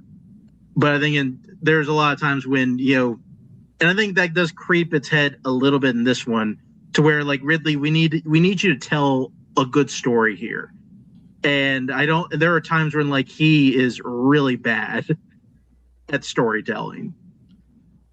I really like Ridley Scott, but I know the criticism of him has always been he doesn't elevate the material he's given. Like if he's given a great script, he's going to give you a really, really great movie. When he's not given a good script, he's not going to direct so well that it makes you forget about that bad script. I have a really strong take about this movie.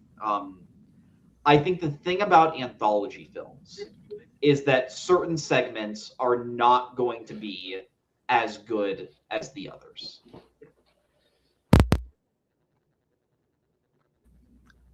Deep. I know. There's some pseudo intellectual stuff. Oh, Cody, read any review of an anthology film, and everyone always says, think about anthology films is some segments are not going to be as good as the others, and it's just like, really, great. Yeah, thank you, Dylan. Yeah, groundbreaking take. Yeah, thanks, Shakespeare, buddy. I mean, I'd argue there's at least always one bad version of one, and yeah, no, they're not all going to be the same quality. I'm just saying, like, the difference with this movie is it literally tells the same story 3 times. Oh yeah, and then expects you to be interested in it. I kind of am. My negative. This is a huge negative, so don't beat me up for it. But I have trouble buying Matt Damon in this role. I think Matt Damon is a good actor. I don't think he's a great actor. I think he's good when he's in his lane. You know, Born, The Astronaut, We Bought a Zoo. He's your guy. I don't buy him in Period. Born, The Astronaut, We Bought a Zoo. I don't buy him in period pieces. The guy has like the most like late 20th century face and voice you've ever seen in your entire life. So it that, and I don't think he's terrible in this. I don't think he kills the movie. It just took me a while to really, especially when you have like Driver, who's so good, and Comer, who just fits so well. And I think Affleck is meant to be purposely anachronistic. But even when you give him that like old timey beard and haircut, I'm just like, oh, that's just Matt Damon. I think he's so good at this. I'm not saying he's terrible, but like I never forget that he's Matt Damon. The fact that you're giving Damon, you're criticizing Damon and not giving a pass to Affleck is crazy. Because I think Affleck is going so extreme. Would you say Affleck is a better actor than Damon? In general? Yes. No. Okay. I just want. And I'll be honest. Affleck might not be great in this. I just enjoy watching him in this movie. He's cool because it's a totally tonally different character. Yeah. That makes sense. Yeah. He looks like. I want to. Go ahead.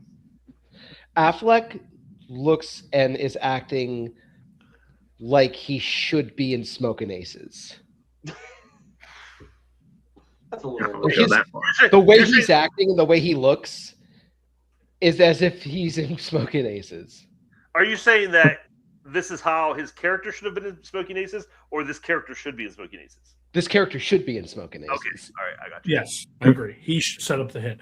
Yeah. I do love the situation. I do want to say that the whole fight scene at the end is really great and awesome. I really do enjoy it.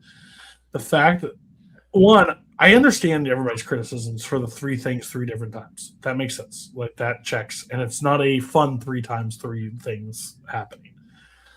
The thing I did pick up on is her body language every time she's around Driver.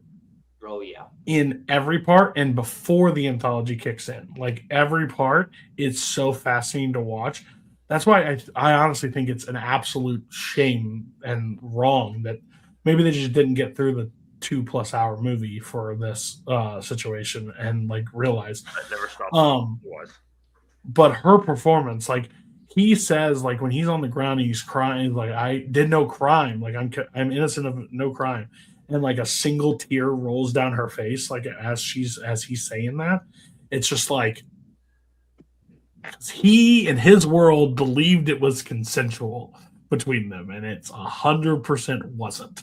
And like that's something like, and everybody, even like all like there's people in the crowd, oh, like when he does die like that. I also do love an old time where this is the gods deciding because he put a knife through his head. So gods are just, move on. That's be true. I mean, yeah, that's why I knew you loved it. You got yourself a trial by combat at the end, like. Yes, I think we all should handle it back there. that way. Do you think I think we should go back to trial by combat. No, like, do you think John Jones watches these movies and thinks, I was born in the wrong time, man? Who? UFC. I think Brock Lesnar thinks that at least once a week. Yeah. Dude, if I was back in the day, I'd fucking own a town. Like, I'd own the whole fucking city. All right, scores. We're going a little long on this one. So, Last Duel was my movie. I was like, oh, God, Cody. Every time I've looked at this, it's 2021, 5 stars. I was like, that seems pretty high. Rewatched, I'm going to hold. That's 5. I really, really enjoyed this movie, and I think I'm going to enjoy it more on rewatches. I think her performance may be one of my favorite performances of the 2020s at this point. Payson. I'm going 4.5. I really, really love this movie. I really like Ridley Scott. This is one of my favorite Ridley Scott movies, like right below that like masterpiece tier of like Blade Runner and Alien. Kind of crazy this was shut out at the Oscars when you look at like not only from Jodie Comer, but like the technicals are just so strong in this movie. Also, one of the weirdest like best actress classes like ever. Like, and the fact that Comer couldn't get in there, I think is kind of wild. But yeah, last Duel was just Kirk. I'm a solid 3.5 on this one. I really enjoyed it. Nothing super negative to say about it. Bar. I am also at a 3.5. Comer really does shine in this, and there's great elements to it. I like it more than I love it. I respect it more than I like it. It's my favorite letterbox review. Mark. I will say, when I saw this in House of Gucci in 2021, I didn't really know which one I liked more at the time. I'll say this is better. Like I'm glad Cody you brought it on so I can rewatch it. I don't love it as much as you guys, at least some people here do, but it is still a very good movie. It's a 4 stars. Oh, I'm bringing I House just of love Gucci that, up like- next time. You're so brave for admitting that you like this more than House of Gucci, and thank you for your candor. Thank you for being bold enough to say it. I still don't think that movie's that bad. I think it's fine. Like it's not. It's I'm gonna not. say a hot take. I'm gonna say a hot take. I like steak. I know that's crazy to say, but yeah. I actually Thank you might so like House much. of Gucci more. what's good. Like, you see that door behind you? Go put your head in it. All right. Do we don't have to talk about the final movie if you guys don't want to. I mean, if you want to be mean, okay. Children of Men. 2 people on this panel have it as a 5-star movie. Am I still correct? I think that's Kirk and Bar, right? And I do. Well, okay, sorry. You don't have like a heavens tier Oh, to 5 stars. These 2 have like literally. Yeah, that's fair. That's fair. these 2 every day before a movie goes there. They have to open up the book of life and be like, "Yeah, you did make it, my good and faithful service. Come on in. You are 5 stars." I'm proud of you. Like these 2 are Peter at the gate every fucking time. Get back there. You're good. You're not quite there. So Bar once told me what he's like 13 movies. Like, I'll double check. I think it's only 13. yeah, I have more 5 stars than you. That's crazy. Oh yeah, he is Gandalf. You shall not pass. This man took a half star off Godfather because he fell asleep. That's not what happened. I remember. All right, Children of Men. Yeah, so a child hasn't been born, and so who cares? What? No, just kidding. By the way, we are 1 year away from this. Yeah, 1 year. I felt And how the world outside is looking, I'm getting a little bit more scared. like Real quick, 26 now. It's 26. double, literally double. I was literally watching this movie and thinking to myself, like aesthetically, just like the physical world and the way it looks. I don't think a movie has ever captured an idea of an apocalyptic future the Correct. way, like So correct. This movie should be taught on how not to waste fucking time in movies.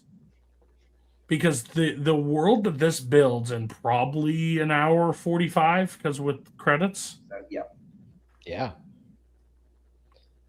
there's not a stone that needs to be unturned. Like, they know exactly where to go, create the world, create where we're at, make the stakes feel real, make the characters you care about, makes everything is 100% to the T in a short run. That's why, like, I always joke with people, like, they're like, "Oh, this movie made me feel so much like that," and I always joke about The Lion King. I was like, that motherfucker makes me have so many emotions in 87 minutes. Like, movies, you don't see that. You don't see that ability to be able to pull, because, oh, if we don't spend 30 minutes on this character, do I care about them? Do I know enough about them? Do I think this thing hits the gas and makes you care the entire time, which I think is absolutely brilliant. Like, the way this movie transmits information is just, Thank you. Yes. I mean, That opening scene is just from a storytelling standpoint, maybe the greatest opening scene you ever in a movie. Like Up there. 30 seconds in the coffee shop, you know everything about this world. You know everything you need to know about your protagonist. He just walks in, gets his coffee, walks out, and that's everything you know. If the movie stopped there, you could tell the story yourself. That's just Everyone's so enamored by the news, and he's just like, yeah. Everybody looking up, him looking down. They're all steady, him pushing through. Just how set apart he is from the society. And then like the place blows up, and then we also kind of understand like how this guy is also just getting through life, just because he's just pushing through, baby. He reacts the way he reacts the way we would if like if like we just spilled coffee on our clothes. I'm just like, oh man, okay, well. And even with that like the mundaneness of his kind of reaction, after the explosion, you see the one person walk off and they're literally carrying their other arm in like their hand, and then just like it doesn't give you any time to like let that sink in, and it just immediately cuts to the title, and it's so much to absorb in like what 2 minutes of screen. Yeah. Then 10 minutes later, you got Michael Caine asking people to pull his finger, and like, okay, that's what we're doing. By the way, it's so much fun seeing Michael Caine have this much fun. If my teachers in high school could have taught me the way this movie taught me in the beginning, I'd have a 4.0 in high school. There was no question. I would have been unstoppable. I wish somebody could formulate movie trivia for me to understand the way this movie able to tell me, because I'm not like. Because there's movies that are these complex worlds that they build, and then halfway through you're like, well, why is that happening that way, or what are we doing with this? Nope, I don't need it. I'm good. It's just really impressive. And this movie does the thing I love of just in the film medium of saying like, hey, look, we could just have like characters explaining these things, but it's so much better to just get the information through both a visual storytelling medium, and then just hearing like news broadcasts of like the really important things of like, hey, no kid has been born in 18 years. Just watch this world. But even when you are just being told information, it's done in such a great way. Like the scene in the farm when he realizes what the fishes are really up to, the way that's shot and the way he's moving around, the camera's following him, and he's picking up on certain conversations and learning that information. Then we're learning that information with him. But it's still just so cinematic. It's like the most cinematic exposition you could get, because it just, like I said, you're following him. He's ducking around the corner. He's going down the steps, whatever. But even that, like, is what could be considered maybe dull, just telling, not showing, is still done in such an amazing way. It's excellent. By the way, go ahead, Mark. Go ahead. I love the guerrilla style camera work that happens throughout most of this, because it's like when like Kirk with like 70s New York films, there's such a grittiness to the way it's shot, and it just matches the world so well. Oh, but when Hedwig does it, it's a problem. Fucking asshole. Figure out get your lane, buddy. No, that's more flashy and style. Fuck off. I really love that this movie is it like 20 years old now at this point, or almost 20 years old. Yeah, 220 anniversary watches this week. This episode. Yeah, 20 years in, like I still don't know how Alfonso Cuarón shot that like car scene. Like I still sit there every time, like how the fuck did he do this? Like I'm trying to explain. Like maybe there's a hole in the roof. No, the camera's moving all around the fucking car. Like it's like he's handed off the camera to everybody who's in the car. Yeah. There are a lot of great YouTube videos where you can see it, and I would recommend anyone that's like interested in like filmmaking in general to just watch the behind the scenes of this movie. Really, really well done. I will say, everyone always talks about the fact that Logan ripped this movie off, which yes, it did. The big one how do we not talk about the fact that The Last of Us absolutely, like, maybe the biggest like inspiration for that game is this movie. Like, not just down to like, oh, we're protecting this one person. The death of Michael Caine's character is the death of Tess in The Last of Us. Like, the fact that people talk about that more, I think, is kind of wild. I've never. I mean, played that. I don't remember Tess asking those guys to pull her finger like that. Like you gotta maybe explain that one a little more. I understand like originality and stuff like that, but like if you're able to still, if you're, It doesn't bother me at all. I just want No, yeah. Every time it feels like a criticism towards other things, like, oh, Logan did this or like, yeah, but if they were able to make successful off of branching off of what this thing created, like, hell, if somebody came out to a Children of Men like TV show or something like that, so there's got to be 45 other stories that you can pull from this own world alone. Like, there are things that you could go for. The thing that fascinates me most, and this might be a hot take, I'm not sure. I don't know how everybody feels and like if they are in love with Clive Owen. But the fact that is I don't consider Clive Owen like in that like actor range. Like I consider him in the same range that I would put this I don't want to get insulting. Like an action guy. I'll just do a baseline. Like an action guy overall 2000s, 2010s like action guy. Probably better than like a Statham or like somebody like that, but like that level of actor for me. And for him to be in this role is always like not like Ben Affleck in Last Duel where I'm like, oh, this isn't fit. Just I'm like, hell yeah. Like this just is like a role that I didn't see him like because it does have actiony parts in it, but it actually has a lot of heart and emotion from this movie, and he's able to pull it, which I wouldn't if you would have. Kind of probably how people thought when Heath Ledger got cast as the Joker, and with that fucking guy, are you serious? Like when Clive Owen in this role, that's who it is. Blew my mind. I still think it blows my mind when I see him because he's really that good in this movie, and I don't think he's bad in anything. He doesn't get to those level of material that other people do. After this movie, I fully expected him to become like one of the biggest actors of right. like 10 years, and somehow he didn't. I don't know. I still don't know that. I think it's kind of crazy that he was the like runner-up for James Bond behind Daniel Craig when they were casting for the next Bond, and Casino Royale comes out this year. And the fact that Clive Owen has this and Inside Man in the same year, if you're going to turn down Bond, that's not a bad that is not a bad track record to have. He turned it down, no? It wasn't cast as Bond. Sorry, got it. Okay, don't know. I didn't know. I thought that seems like a stupid decision if he turned it down, but I get you. Yeah. I think too. What I love about because we talk about like the car scene and everything. A lot of those like most impressive shots. What I love about them is they are not like super flashy. Like I think about like the car escape from the farm.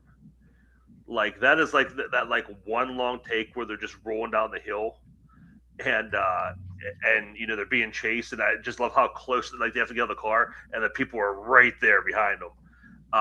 But I mean that is an impressive shot, but like it's so understated that you don't really think about it as being like as good as the cars, as far as that that final shot in the apartment building at the end of the movie. But I think it's just as good as that. But like I said, he doesn't like force you like hey, look at all the cool stuff I'm doing. He just does it. I mean, I would agree with it because I remember. I think like most of us saw this. I probably saw it. I mean, I don't know. I saw this around when it came out.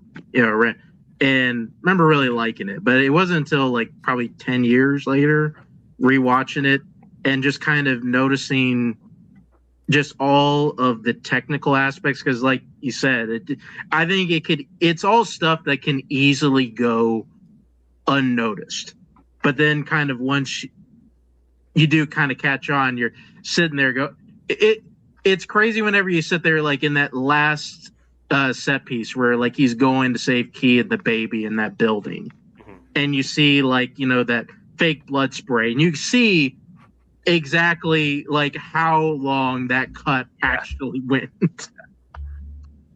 I think the secret is they're not empty scenes. They're not just set pieces. You're not paying that attention because you care. Like in the car scene, oh my God, Julia Moore just got shot. Is she okay? In the escape from the farm, are they going to get away? Those people are right there. Obviously at the end, that scene you're talking about, Mark. Is he going to get the baby? So you're so invested in what's happening that all that technical stuff is just like icing on the cake. Like another good example of that is when they're all on the bus at the immigration camp, and the midwife gets taken off. Yeah. Just the pacing of that and the way that the camera is moving, but you're able to take in everything that's happening, even in the background. It's just absolutely incredible. And again, the amount of information that is expressed just through that bus window, just so that little Yeah. drive window, how much you learn about what the place they're going to. This is one of the best movies for the example of show don't tell, Yes. like show don't over explain.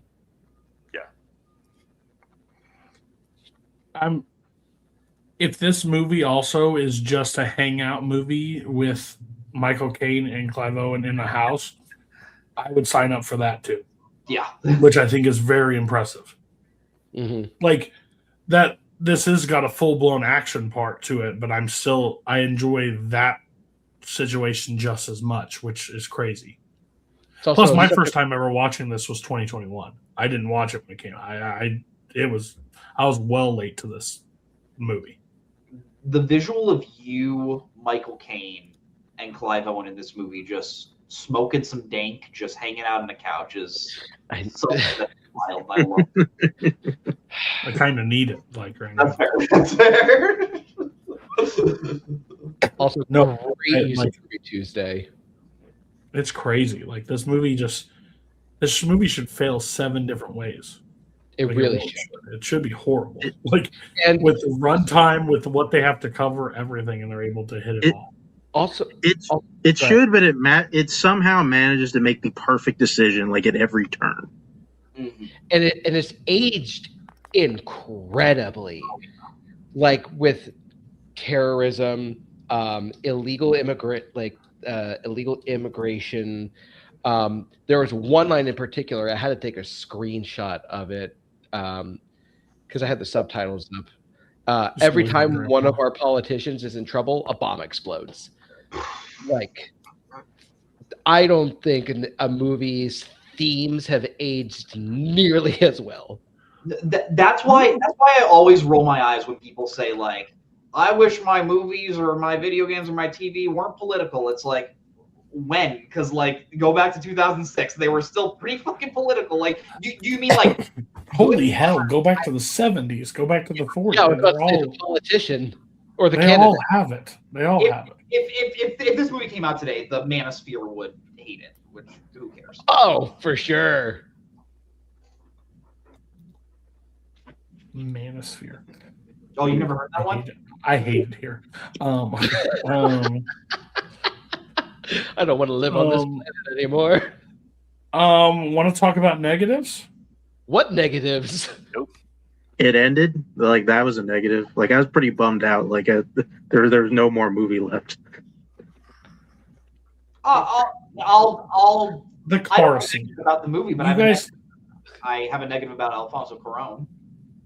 You guys talked about the car scene about being impressive, but can we really look back at it with 20-year lenses and do we really think it holds up? Yeah. Mark was waiting for the fucking punchline this entire time. Like he's like, motherfucker, like, What do you got? Like what do you got? Like, we disagree on TV shows all the time. That should have been thought out. If I wasn't sick, I would have this all ramped up and ready to go. This would be A Wonderful Life in color all over.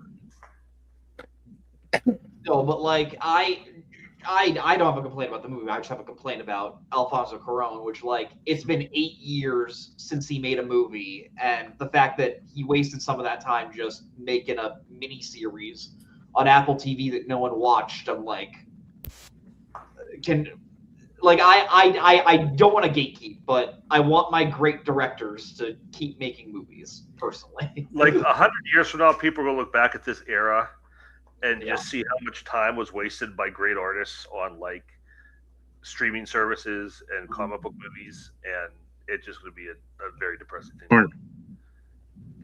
Like after Richard Linklater made what many people think is like his like best movie ever, he even goes and makes like 3 straight movies for Netflix.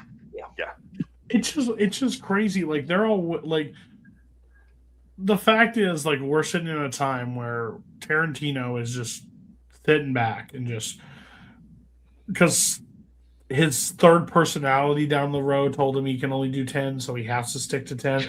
So, like, something like that. And, like, or like Corona is just sitting back and just being like, you know, I gotta wait for it to speak to me, like, motherfucker. And then there's directors that got a fucking Tommy gun of movies just ready to putting out 12. Guy Ritchie shits and he makes them. I'm just like, all those guys who are sitting around waiting for like the perfect thing or whatever to come by, they all need to talk to Scorsese. Because if you listen to Scorsese talk right now, he's what, 82, 83 years old? Yeah. Dude is in panic mode. Yeah. Yeah. Because, I mean, it's scary because, like, if he doesn't feel like he's accomplished enough, what hope do the rest of us have? But, like, he's like, I have so many more stories to tell, and I have very limited amount of time. So all these guys in their 40s, 50s, 60s just sitting around twiddling their thumbs need to get to work. It's just one of those things. Because you just said that, and I was like, what are you talking about? And then I looked at him, I'm like, oh my God. Like, the last movie he made. Yeah. What was Roma. Yeah, that's what I thought. I was like, and granted, Cuarón takes a while to make his movies because I think like Children of Men and Gravity, there was like a 7-year like gap because he's so specific about getting the technicals right. But like, I hope he's making something right now because I want another Alfonso Cuarón movie. Let's find out. crazy. Okay. We can get scores unless we want to talk about anything else. I'm good. We talked about 5 movies and we were longer than the runtime of Children of Men, so that's impressive, guys. Mark, you brought this. Sorry, I literally was going to Kirk, even though we made that joke 12 times tonight. I was still going to Kirk. Mark, Children of Men, what is your rating? I brought this movie on because, like, if I had to create a ballot for my Sight and Sound, and that is not already on Sight and Sound, this would 100% be on. It's one of the greatest. It's one of the greatest movies ever made. It's an easy 5 out of 5 stars. Gosh, I should have made them all do that to these movies, but like, does it make the list? 0 to 3 made it. Sight and Sound. I mean, you pissed me off by not putting Hell or High Water because, like, when you told me they were gonna they were gonna bring them on the show, I'm like, well, I'm either gonna do Hell or High Water or this. I'm like, man, I'm gonna get 2 of my movies, awesome, and then you give me the last one. Duel. That's how it feels doing a show with you all the time. You do the rug pull to me every time. Spring, I'll just bring that up. Power Rangers, go kick rocks. Kirk. Yeah, I agree with Mark. It's one of the greatest of all time. As far as 21st century goes, it's Inglourious Bastards than this. My son's getting into filmmaking now, and I told him, I said, if there's one movie that you need to watch to understand filmmaking, this is the movie you watch. So it's without a doubt 5 stars. Bar. Not only Mark, and every time I come on the show, you bring a banger. Like 3, I've been on this show 4 God, times. I should invite you more often. Every time I've been on this show with you 4 times now. One was a 4.5. The other 3 were 5s. This is a 5. And not only is it a 5, it is now my number 4 overall. Mark, I need you to step up your game next time. I need you to bring I need you to go change up next time. No more fastballs. Go straight off speed. Pacing. Yeah, I realized we went through this whole conversation. I didn't even mention this. The first time I ever watched this was on call with Kirk because I just mentioned, like, hey, I'd never seen this movie. Kirk was like, you ever seen this? Do you want to watch it with me? And I was like, yeah, sure. And we just watched it. Didn't discuss like anything. Like, we just watched it together. Kirk got to see my reaction. It was very intimate. We were snuggling up. It was really sweet. Nope, stop. It was Kathy, great. turn off the stream right now. No, but I wouldn't go as high to say it's my number 2 of the 21st century, but I absolutely do think it is one of the best movies of the century so far. Spectacular film in every single aspect. I didn't even mention it, but like everyone talks about the long tracking shots. I think my favorite scene is honestly the ceasefire scene, when just the second they realize that they have the baby and just all the soldiers are like okay, stop, this is more important than everything. Just one of the most beautiful scenes in movie history. 5 stars. Probably I did a cool thing when I watched the first time. 4.5 could go up on rewatch.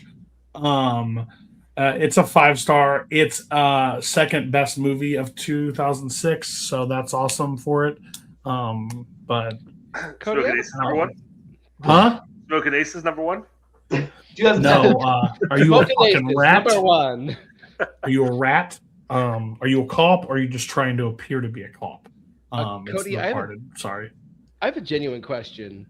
Sure. How often have you had a movie on Roundtable that everyone gave a 5 to? I truly don't know if it's happened. It I could think have. Wow. I think the last time it happened, there was only 4 people on the show is when we did Knives Out. Yeah. I I think do not believe it's happened that often.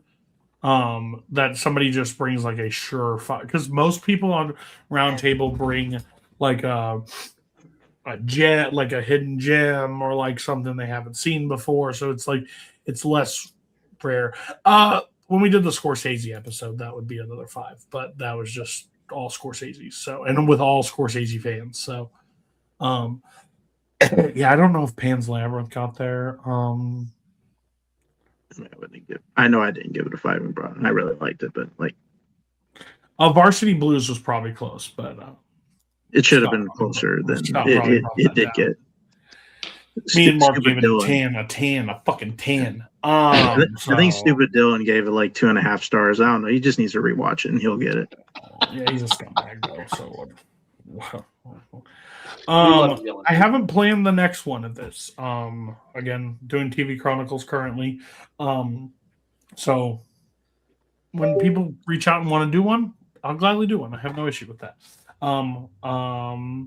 Go watch every first Friday of every month. Sight and Sound Breakdown, 3 movies, going through some of the movies that I don't even know if they're movies, to be honest. Some of the best But movies of all. they in there and discuss it. Chance was just on the previous one. And then me and Mark were on the one before that with Casablanca, Goodfellas, and The Third Man. So go check those out. They do a great job. Yeah. Peace out. A-Town down.